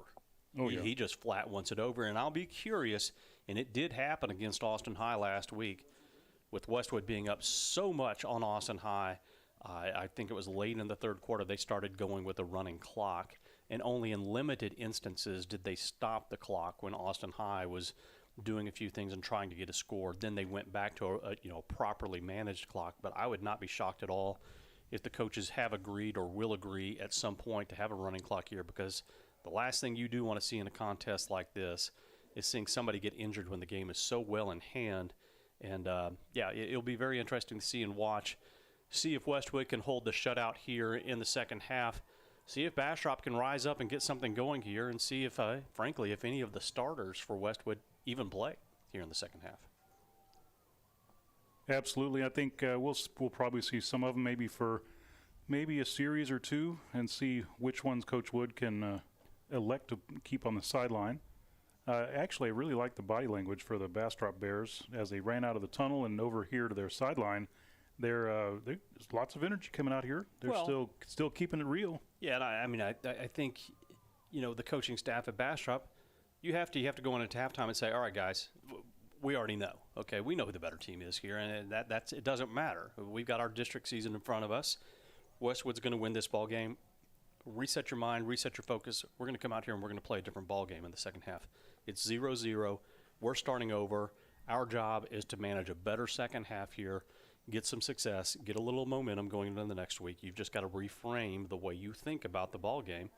And so we'll see, if Bastrop can get anything going, and see if Westwood even lets them. Yeah, and I was starting to comment in the second quarter that the defensive staff seemed to be dialing back the pressure a little bit just to, maybe not embarrass anyone. But let's see what the coaching staff chooses to do here as we kick off the second half. So Josh Jack doing the kick duties as he has been. The kick is away, taken about the 15-yard line and upfield to about the 24 and stopped right there for first down. That return by number 7. That's Marino, first down for the Bears. Fielded cleanly by Marino, so a little victory there. Interestingly, he lined up on the right side of the return formation. He had been on the left side of their formation before. As we see the offense run out on the field, looks like we still have Braden Tuck at quarterback.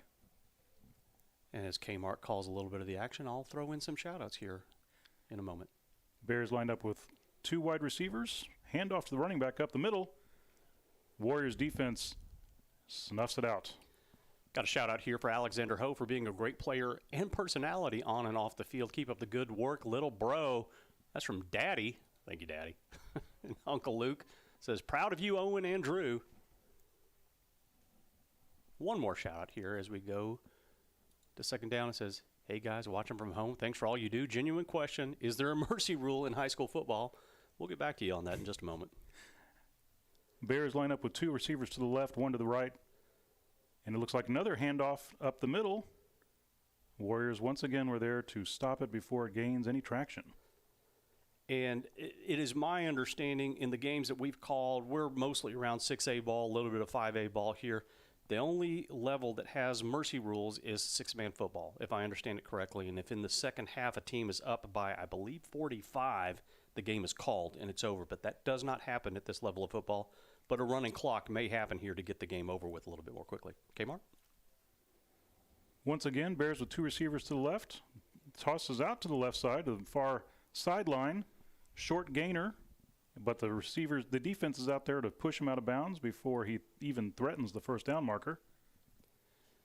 Text in, great job, Warriors. Watching you, Marquise. That's from Aunt Shaky. I think I got that right. Apologies if I didn't. And good luck, Marquise, from Aunt Carolyn and Tyler. Oh, Aunt Carolyn in Tyler, Texas, with much love. And fourth down looks like it's coming. Yep, it is 4th down and 6 for the Bears. They still have Tuck out there. Wow. Maybe this will be a quick kick situation like a lot of high school teams do. Living a little dangerously here, are you? He's a little deep for the shotgun. Oh, my goodness. Yeah. Oh, my gosh. Pass downfield and completion to number 4, Moore, and he runs it into the end zone. Caught the Warriors flat-footed on that one and made them pay. And the Bastrop fans have been waiting all night to throw confetti, and they got their chance. A little confetti here at about the 50-yard line and some excitement for their homecoming and a big play. Hats off to Bastrop on the play for the big touchdown. That was something else, a bold choice by the coaching staff to come out and go for it on 4th down deep in their own end of the field, and Tuck put the ball right on the money for Moore, who evaded a defender and was able to scoot into the end zone for the big play. The kick is up, and it is good for the Bastrop Bears. So your new score is now 42-7 with 9:49 left in the third quarter here at Bastrop. So no mercy quite at this point. A few more texts in. We'll call them out. It says, hi there. This is Coach Wood's sister, Stephanie, and Mom. Go Warriors, go. Thank you for the text. We appreciate it. We love Coach Wood. Such a great guy. Another text. Go Marquise. Love you. That's from Mom. Thank you for that. And just earlier, we called it out, but it said a nice tackle by Chase Cunningham. He's having a good game, and we love seeing him do it. A shout-out here to Warriors Owen and Drew Norrell from Mama Carol. Thank you for that. And then one more. It says, I'm proud of you, Brian, from Mom. Well, I don't know who Brian is, but Mom, if you'll text us in and tell us which Brian it is that you're proud of, we'd love to give a little bit more of that shout-out. We certainly appreciate all of you in Warrior Nation texting in to us, making this a fun part of our Friday nights when we do these ball games. So, Dave, while you're reading out the text line shout-outs, there was a personal foul on that play on Westwood. Oh, wow. And so they're going to assess it on the kickoff here. Oh, my. So, yeah. I mean, that tells you right then and there. If that's the case, then the kickoff is going to take place at the 45-yard line of Westwood. We'll sit here and see if that's indeed the case. And this looks like an instant replay we have up of Moore's catch for the touchdown. Sure enough. So, yeah, a personal foul certainly is the call against the Warriors. And you have to think Bastrop's going to onside kick this. Why wouldn't they? At this point, almost no point in not giving it a try. Westwood recovers. They get the ball at the 35-yard line. And, yeah, why not? It's not often you get to kick off from the other team's side of the field. We got that clarifying text in from Mom. It was Brian Perkins that was getting the shout-out. Well, thank you for that. There you go. He's having a nice game tonight. Well, clearly I don't know how to coach football. Touchback on the kickoff through the end zone. First down and 10 for the Warriors at the 25-yard line. I like what you were thinking there, Dave. I would have done it too.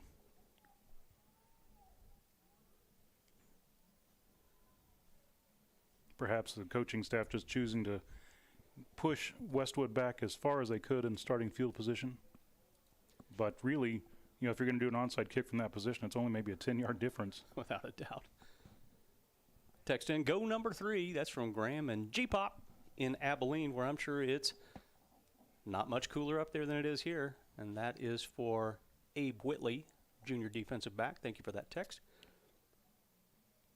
Norrell hands off to Stewart. Up the right side. Oh, my goodness. He's going up the right of the sideline at the 40. No one's going to catch him. There's a player with an angle, number 18, but Stewart's in for the touchdown. What is that? 75 yards for Stewart. Wow. Just when Bastrop has a glimmer of, well, never. They didn't have a glimmer of hope, folks. I'm going to call it that way. Well, they had a ray of sunshine. They did have a moment of sunshine, no question about that, but you have to just be blown away by Damani Stewart. He is the real deal. Big guy, running up the sideline, great speed. He is going to be a handful for everybody for the rest of the season. Extra point to come.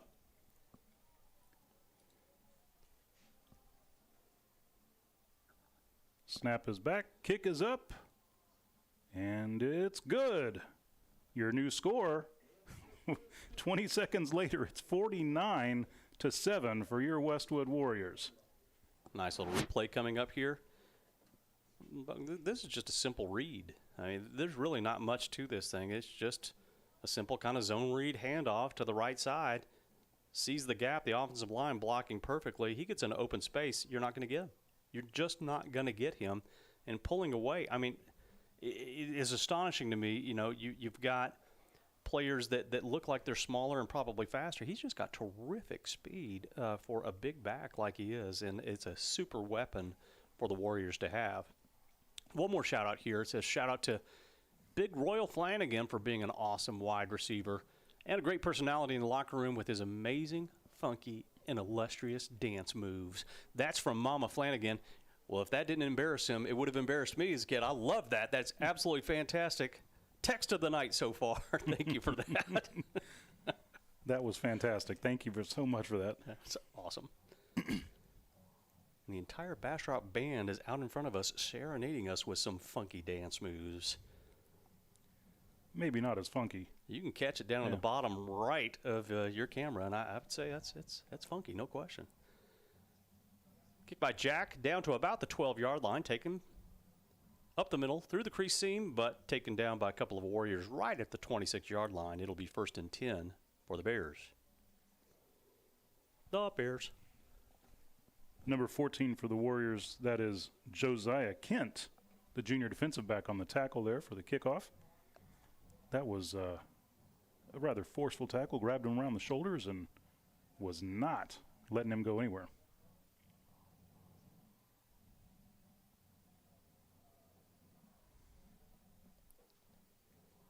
Well, I got to admit it. I love that this Bastrop band is down here on the sidelines. It looks like they're having a great time here on homecoming night, and the student body right in front of them, and the drum line just doing what you do on a Friday night. It makes it so much better in a football game like this.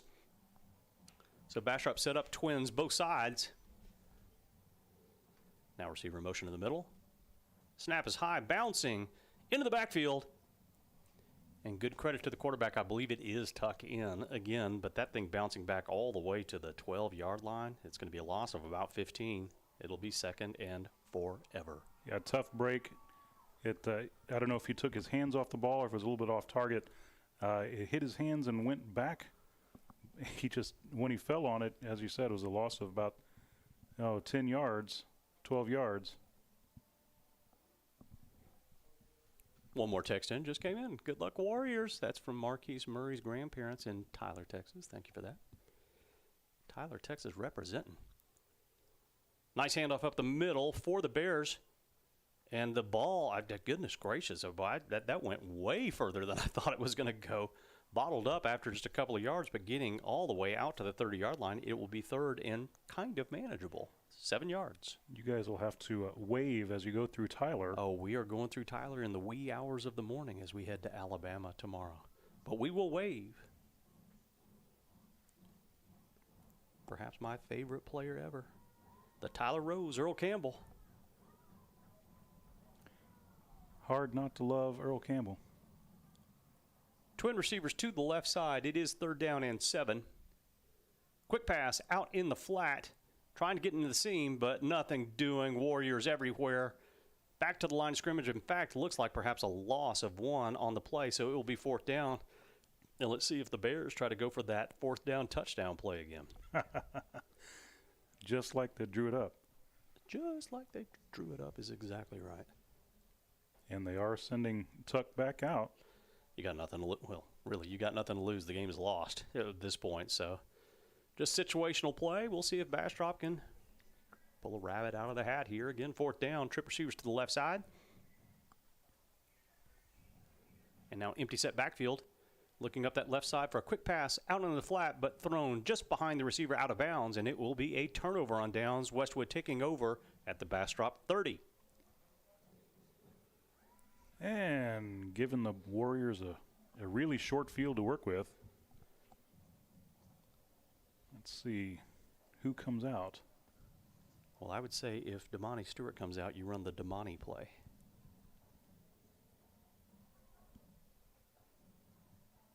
As Kmart and David look through their binoculars. Norrell is in the huddle.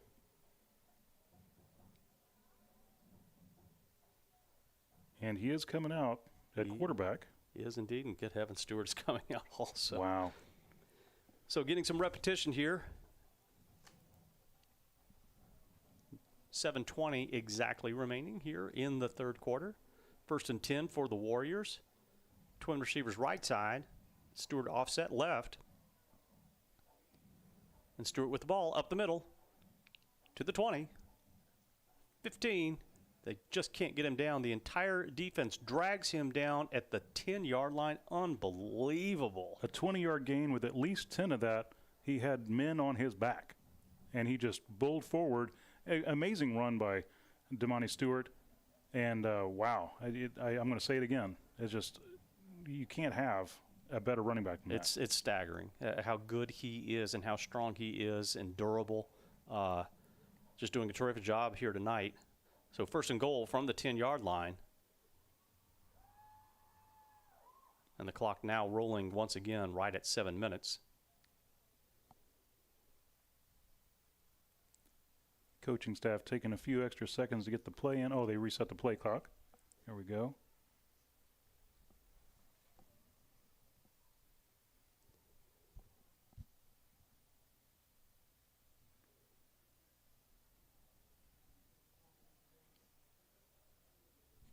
They're going to have to hustle here with 6 seconds left on the clock. 4 seconds now. 3, 2, and 1. Ball not snapped, and flag is thrown by the back judge. Just a little slow on the play. A little bit of miscommunication. It took a while to get the play in, and then they reset the clock, and it still took a while to get the play in. Yeah, absolutely. I think it just created a little bit of confusion on where they were on the clock. Just one of those things.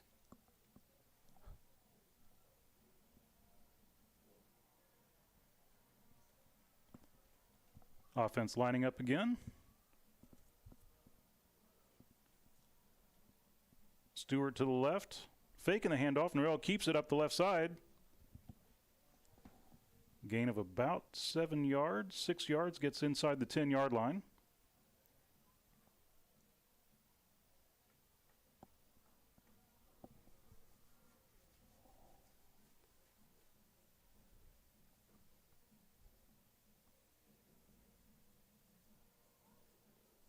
And again, credit to the Westwood coaching staff and your concept on the offense. They're dragging this clock pretty much as far as they can on each play to keep this clock moving and get this game over with as soon as they can and head home with no injuries and a victory in hand. Handoff goes right up the middle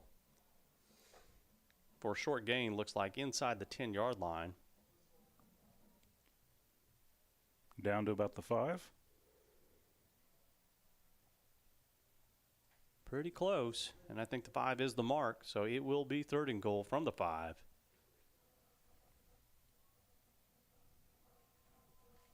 Clock at 5 minutes here in the quarter.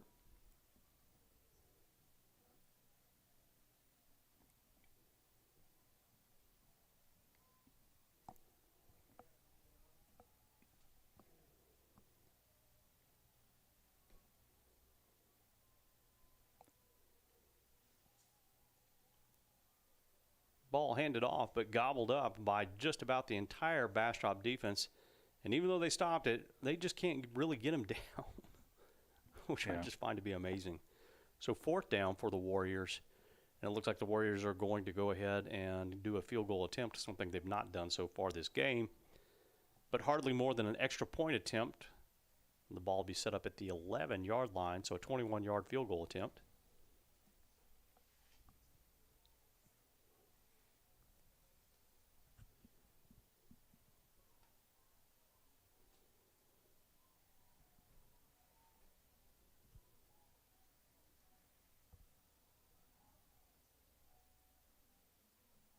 Two seconds on the play clock, ball snapped, kick up, right down the middle.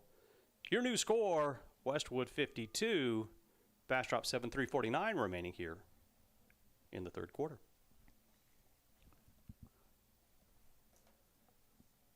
And the offensive explosion continues for the Westwood Warriors. I will really be fascinated on the next offensive possession to see what the staff chooses to do. But here we got a defensive possession. We'll see what the kick team can do to get the ball to these Bears, pin them deep.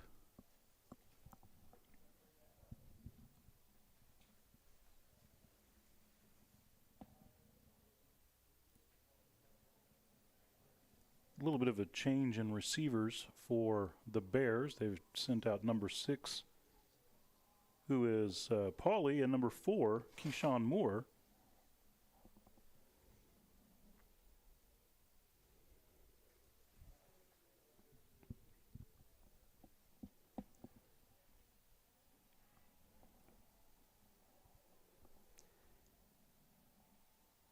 Jack up with the kick.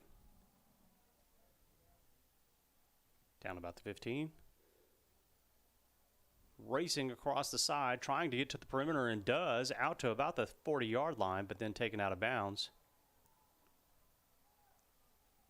That tackle by number 28 for the Westwood Warriors, Jack Kelly. Apparently the Bastrop Bears don't like players being tackled because apparently everybody on the bench was yelling at him for taking him down. I thought he let up on the sideline, to be honest with you. He did let up. He sort of did, push him a little bit at the end, but he was trying to keep him from falling down, let him down gently. But still, the coaching staff was getting between some Bastrop players and some Warriors. And football's an emotional game, and you when a game gets out of hand in this way, it's understandable when players get a little bit upset, but you got to control your emotions.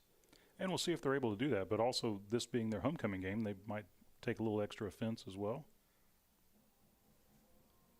So Bastrop with the ball, single eye set formation, and ball is handed off up the middle for a short gain. Did not quite catch the number of that player,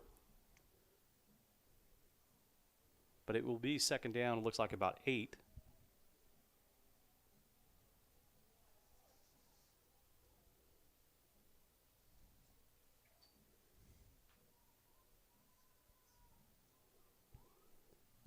The running back in now for Bastrop is number 30, Amador.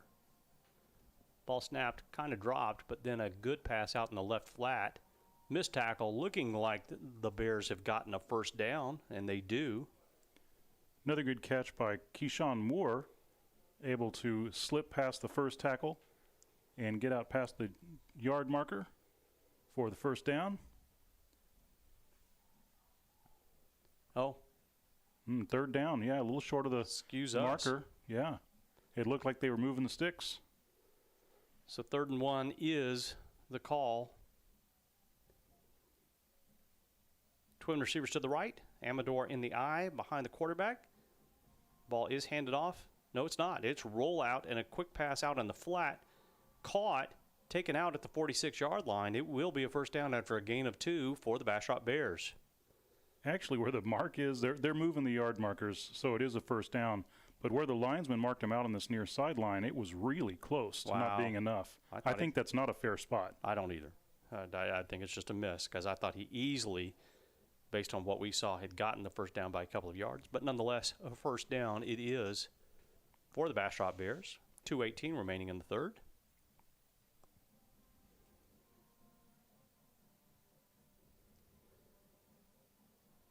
Good pressure coming from Westwood. Quarterback having to throw the ball away, but had a receiver in the backfield, so it will not be grounding. Second down. Threw it at the feet of Moore there. He looked up after he caught that snap, and there was a defender right in his face already. Quarterback a little hobble as he kind of approached the sidelines. Looks like he's staying in the game for now, but yeah, not. He's got a bit of a limp to him. Tuck has played hard all game. He has just been absolutely under pressure and duress the entire time. Great credit to this Westwood defense. First string and second string players just doing a terrific job. So again, second down 10. Trip receivers to the left.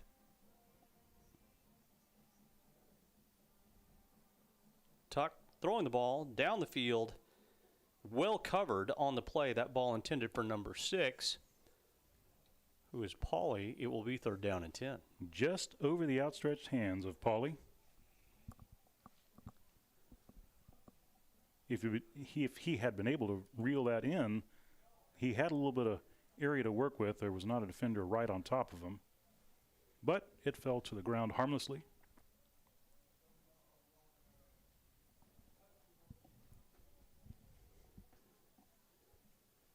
So I think it's 4-down territory no matter where the Bears are for the rest of the game. Trip receivers again to the left side. Ball is handed off up the middle to Amador and getting down to about the 41-yard line. It's a gain of close to 5, perhaps 4. It will be 4th down. Tripped up as he got through the offensive line, rolled forward for a couple of yards.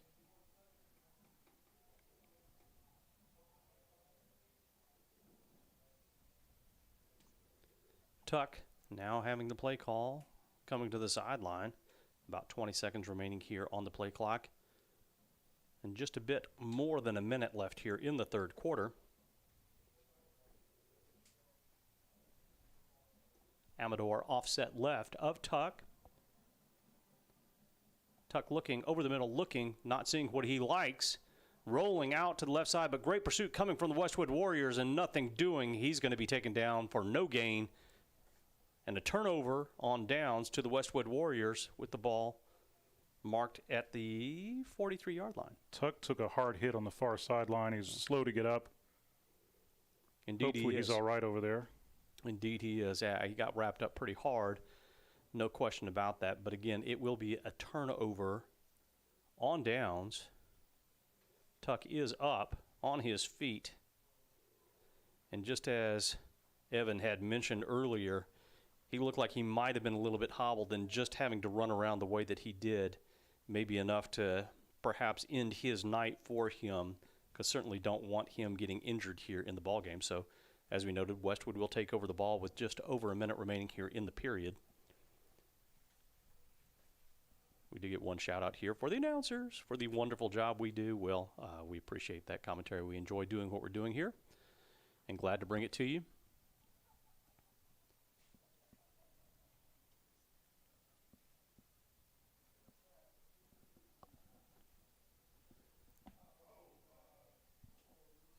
Got one more shout out here in just a moment. First down for the Warriors and a nice handoff up the left side.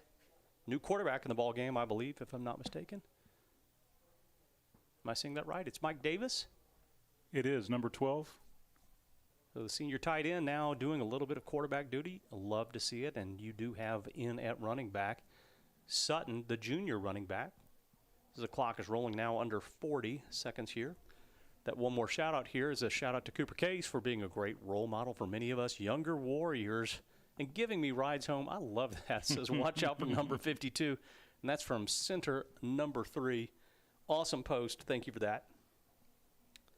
Second down and about 1. Sutton taking the ball and evading 1-2 tacklers and then just shifting the line, moving a scrum out there. We're watching rugby. We were just talking about rugby the other day with the Austin Gilronis, who I don't believe exist anymore. But what a great name. Yeah. No, that snap was a little high, disrupted the timing on the play, but he was still able to get the handoff to Sutton, who bulled forward for the first down. And speaking of handoffs, it's a handoff to the fourth quarter. Third quarter's over. Your score 52-7. We're going to take a quick commercial break. This is Round Rock ISD football presented by Covert Ford. I've always wanted an EV, but until I saw the sleek Ford Mach-E, I didn't know just how exhilarating it could be to drive one. The Mach-E is the perfect balance between power and utility. And with features like adaptive cruise control, in-dash entertainment screen, and lane monitoring, my daily commute to training is effortless.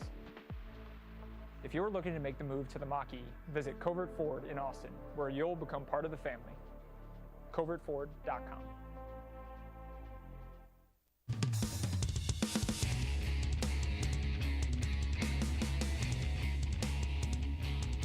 Just after 9 o'clock here in a chilly 94-degree Bastrop, Texas, starting off your fourth quarter. Your Warriors just barely up by 45. Nail biter. Nail biter indeed.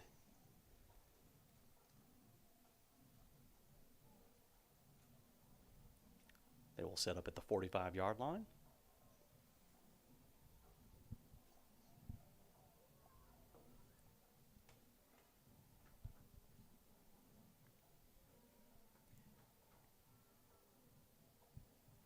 Warrior offense coming back out on the field again. Mike Davis in at quarterback. Xavion Sutton, the junior running back. Twin receivers both sides. And Sutton with the ball coming up the middle and getting it down to about the 38-yard line is where they mark it. It'll be a gain of 2, second down. Hard-fought yards there. He ran right into the arms of number 77 for the Bears, who swallowed him up.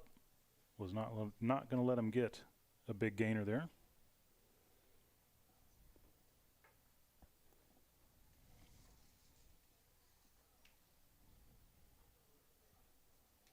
Play clock at 20 seconds, and again, the Warriors will do everything in their power to drag every second off the play clock. Well coached again by Randy Osborne on the offensive coordinator side of things. Now under 10 seconds on the play clock, and trip receivers to the left. And handoff once again up the middle, and Sutton breaking through, busting through to the 30-yard line. Big gainer all the way down to the 28. Break-in tackles, bursting forward. Good run by Sutton there. Bursting forward. Good call, brother. Does appear, we're not going to guarantee that this is the case, but the running clock may be in motion here now in the fourth quarter with a 45-point lead. Clock did not stop on that first down exchange, and it typically would in high school. So again, we'll keep an eye on things.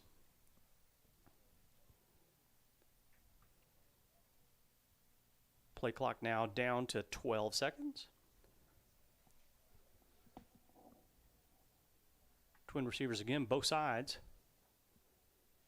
High snap. Davis pulls it down nicely with the handoff, but gaining nothing. In fact, a 1-yard loss. It'll be second down and 11. Still a victory, though, to handle that high snap without a miscue.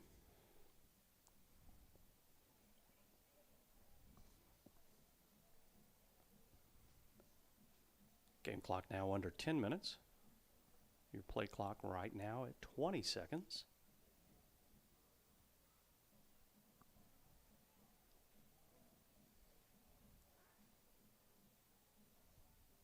Trip receivers now to the right side, and Davis again with Sutton offset to the left. Handoff going to Sutton and skittering through the middle, gaining about 6 yards, which should set up about a 3rd down and 5, it looks like, from the 23-yard line. So here, I would call the Stewart play, but just put Stewart in that position. Just put Stewart. I mean, put Sutton in that position for the Stewart play. It's the Sutton play. Yeah. Burst through the middle, go out to the sideline, touchdown. That's all it takes. 10 seconds on the play clock. Now again, same formation, trip receivers to the right side. Davis with the snap and looking out to the right side. Quick pass, flare, right on target, but just broken up at the end by the Bastrop Bear defense. Incomplete. And the clock does stop on the incomplete pass at 8:37. Intended for number 83, Asher David, who couldn't quite handle the pass. From this distance, it would be about a 41-yard field goal attempt, and it looks like the Warriors electing to see if they can pick up the first down here.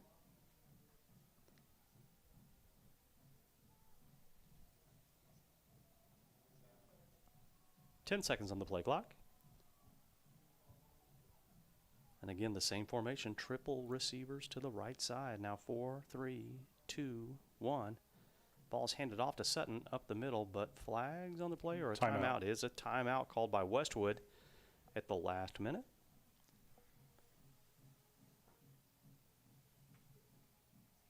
It's interesting they were choosing to run that play, to run the ball on that play.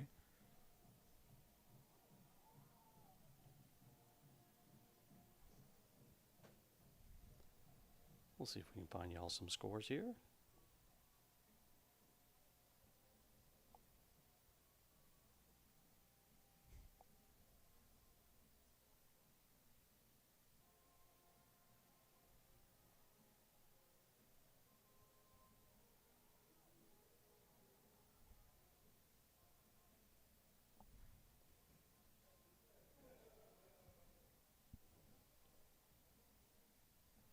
Westwood band playing a little Al Jarreau.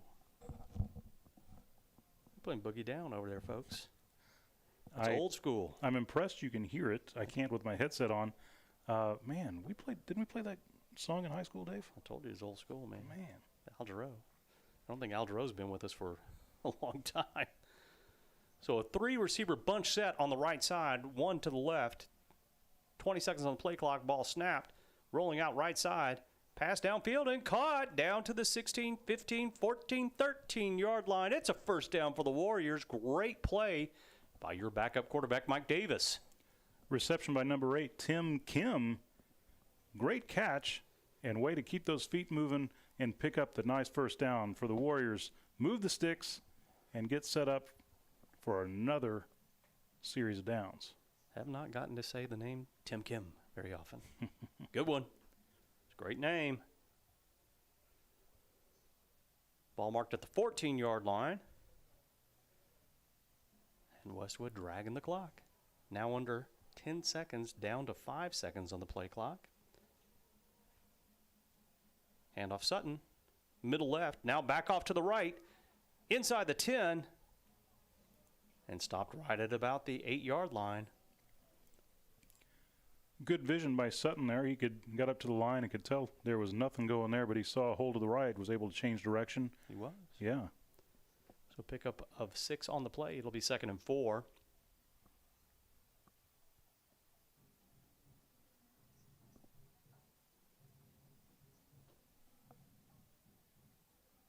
Game clock will be right at about 7 minutes with the snap of this next ball on 2nd down. Line to gain will be the 4-yard line.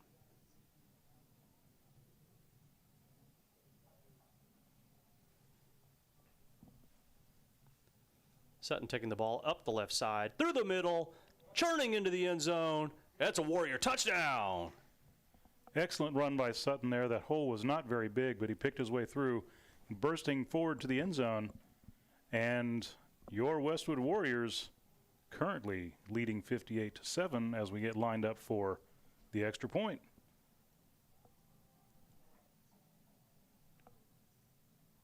Six minutes and 50 seconds to go as they get ready for the extra point kick here.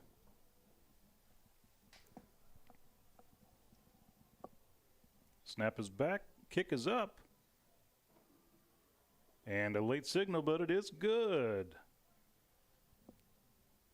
59-7. 6:50 remaining in the ball game. One more text that just came in says, "Let's go Warriors, finish strong."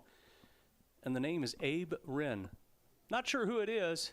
Maybe I'm just missing it on the roster, but tell us who it is. Tell us who you are, where you're from. Texting in. We'll put the text line up one more time. Give some folks a final opportunity to get some texts in here on this huge victory coming to the Warriors here in the next 10 minutes or so. And just a terrific, terrific ball game. Kmart, next week, Battle of the Bell. Battle of the Bell, beginning of district play for both teams. The Round Rock Dragons and the Westwood Warriors. Round Rock's had the upper hand for the better part of a decade for the most part. There have been some games in there that Westwood has won, no question about that. But Round Rock has had a terrific program, and honestly, they still do. They're just a little bit snake-bitten right now, and they're going to give a great effort. It's strange to look at it and say Westwood 3-0, Round Rock 0-3. Haven't heard that in a very long time, I guarantee it. But it'll be a big-time game, folks, and lucky you, we're going to bring it to you next week again on Friday night from the Palace at Parmer at 7 o'clock next Friday night. We'll be happy to do it, but it should be a barn burner of a game. We're really intrigued to see what happens and see if Westwood can get the monkey off of their back and get a victory over Round Rock. Kick is away by Jack. And just like a broken record, ball goes down right at about the 20-yard line, taken by Bastrop, trying to roll out here to the perimeter. Some good speed, but getting out all the way to the 30-yard line and out of bounds. That return by number 24, that's William White. Sophomore cornerback, wide receiver getting into the game and getting some action. So good on Bastrop getting some of these younger players in. It'll be first down for the Bears, 6:42 remaining in the ballgame. He was forced out of bounds by number 28, Jack Kelly, the sophomore defensive back. So yet another young player on the Warriors squad getting some experience here. Text in, simple, SCO Wood. Let's go Wood. I guess that's what you're after right there. Thanks for that. Westwood with a sweep freshman JV and varsity victories. What could be better than that? First down for the Bears. Ball is handed off. A little bit of a staggering handoff, but 5 yards on the play. It'll be 2nd and 5. Different quarterback here for the Bears. Weston Nielsen, number 13.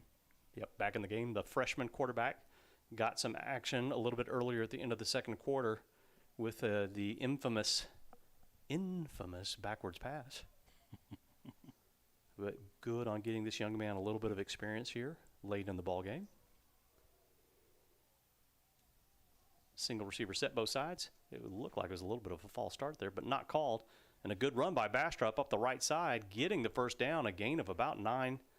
And it is to the 44-yard line. It will be first down for the Bears. I believe that's the first time we've seen number 42 for the Bears. That's Haywood Hulisher. Good name, junior running back. Good text. Our Westwood ROTC guys have got to be tired from all that running. Go Wood. I'll bet they're tired even if they weren't running out in that heat. First down for the Bears.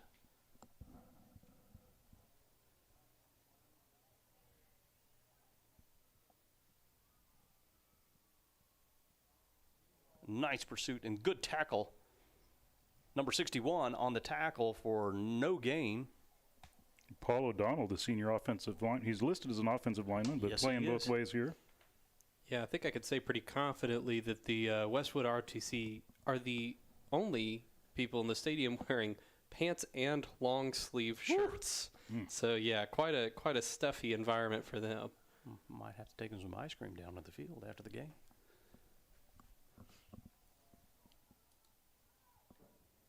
One more text in. Westwood is killing it tonight. Looking good, Josh. That's from your big brother, Logan. Thank you, Logan. Quick pass out on the flat on the right side, and it was there. Just dropped. Heard the footsteps coming. Yeah, a little bit of a concentration issue on that one. Look, I don't have the best hands. I'm not sure I would have caught that ball, but it hit him in the hands. He should have hauled it in. You wouldn't have caught it. Number 22. That's fair. It is fair. Number 22 intended receivers Landon Barger, sophomore wide receiver. 3rd down and 10. One more text in says, let's go Wood. 3-0, almost. Get her done. And says, nice play. Paul O'Donnell, that's from Jaden. Thank you, Jaden. Timeout on the sideline called by Bastrop. Their first timeout of the second half. Again, I know it's situational at this point. It's like, why are you calling a timeout here? But, I mean, these are young players. They know the game is well out of hand. It was out of hand in the first quarter. It was out of hand on the kickoff. Yeah. I mean, let's think about it. I mean, it was like 13 seconds into the game, and I think we knew already where the game was going to go at this point. So Bastrop outmatched. And again, good on Bastrop, for scheduling a team that's a 6A team. There's a lot to be learned here for Bastrop. You take on a team like this, you're going to learn more from playing Westwood than you're going to from playing a team that you can just steamroll and roll over. So, I mean, going up in classification and taking on a program like Westwood I think is a good challenge and a lot to be learned. And, again, hopefully nobody on the Bastrop side of things has gotten injured. So we wish them nothing but the best and good luck. Maybe not the best of choices to have homecoming against the 6A squad. No, I agree with you. So 3rd down, pass out into the flat left side, and a good one into Westwood territory. That ball complete to number 14. And that is Servando Gonzalez. I love the name. Junior wide receiver. 1st down for the Bears. And tackled by number 17, Ryan Edson, freshman defensive back. So yet again, we're seeing more youth out there, getting some younger guys some experience. Game clock just over 4 minutes remaining here with the ball set on the 35-yard line. Twin receivers to the right side.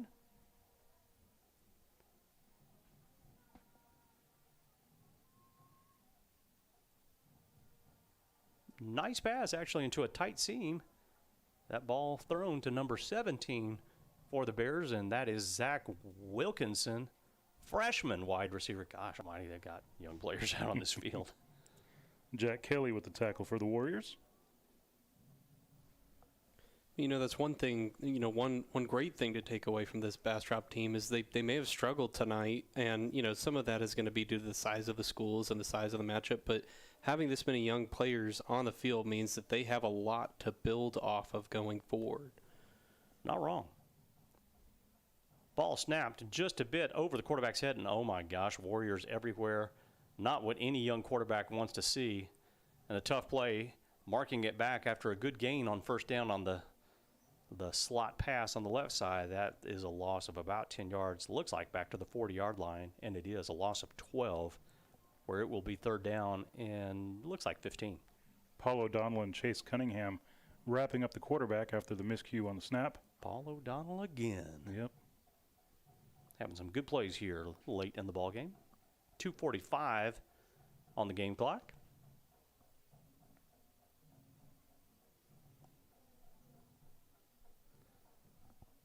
I'll say this much, folks. There's no give up in the Bastrop Bear Band percussion section. They're banging drums out there like nobody's business. 3rd down and 15. A low snap, nicely taken, but a high throw, caught, taken out right about the 30-yard line. So a gain, it looks like, of about 10. We'll see where the official marks it. Another good grab by Zach Wilkinson for the Bears. So the mark out at the 31-yard line, so getting a good chunk of that yardage back that they lost on the previous play. It will be 4th down and about 6. Clock rolling inside 2 minutes.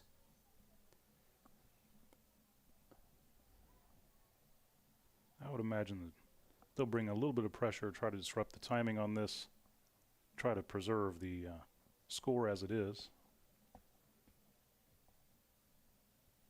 Pass out into the flat, caught, taken to the 25-20, and down inside to the red zone. Knocked out of bounds right at the 16-yard line. 1:30 remaining here here in the ball game, and it is a running clock. They're not stopping it for anything at this point. So Bastrop's going to have to hurry it up if they want to try and get in the end zone here, and Westwood's going to do their best to keep them out. First down for Bastrop.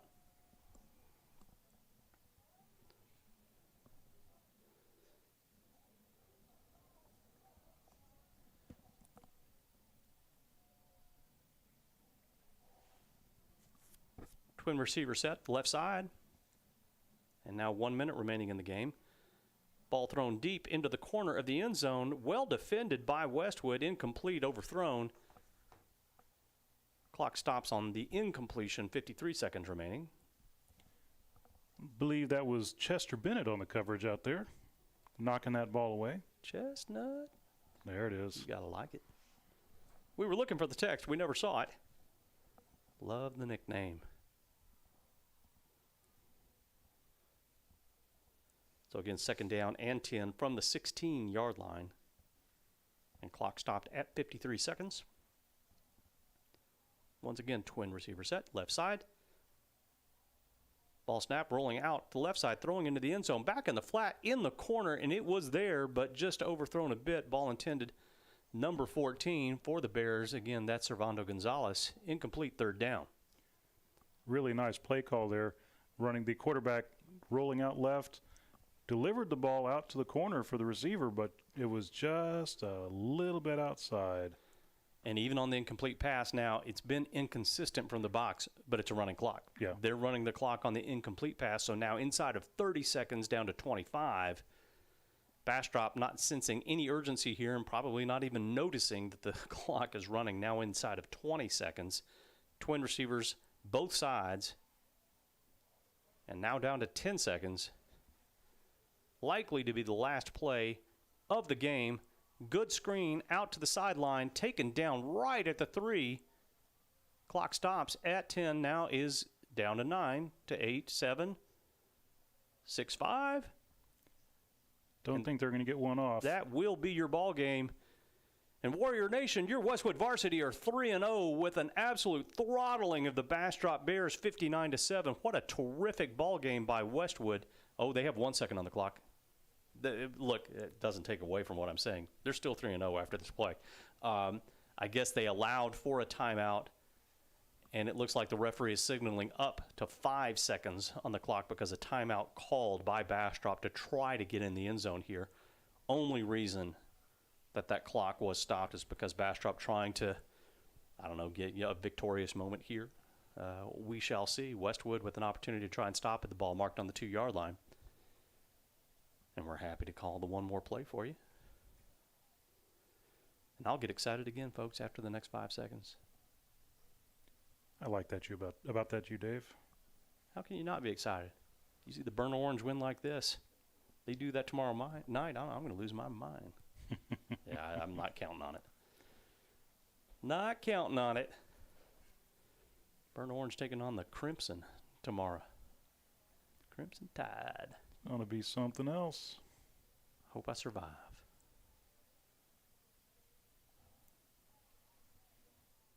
Last time I saw Crimson Tide on the road was with you, partner. That's right. In the Rose Bowl. Didn't like that result. So here we go. Ball snapped. Looking into the flat. End zone. And ball looks to be incomplete. 0 on the clock. And that's it.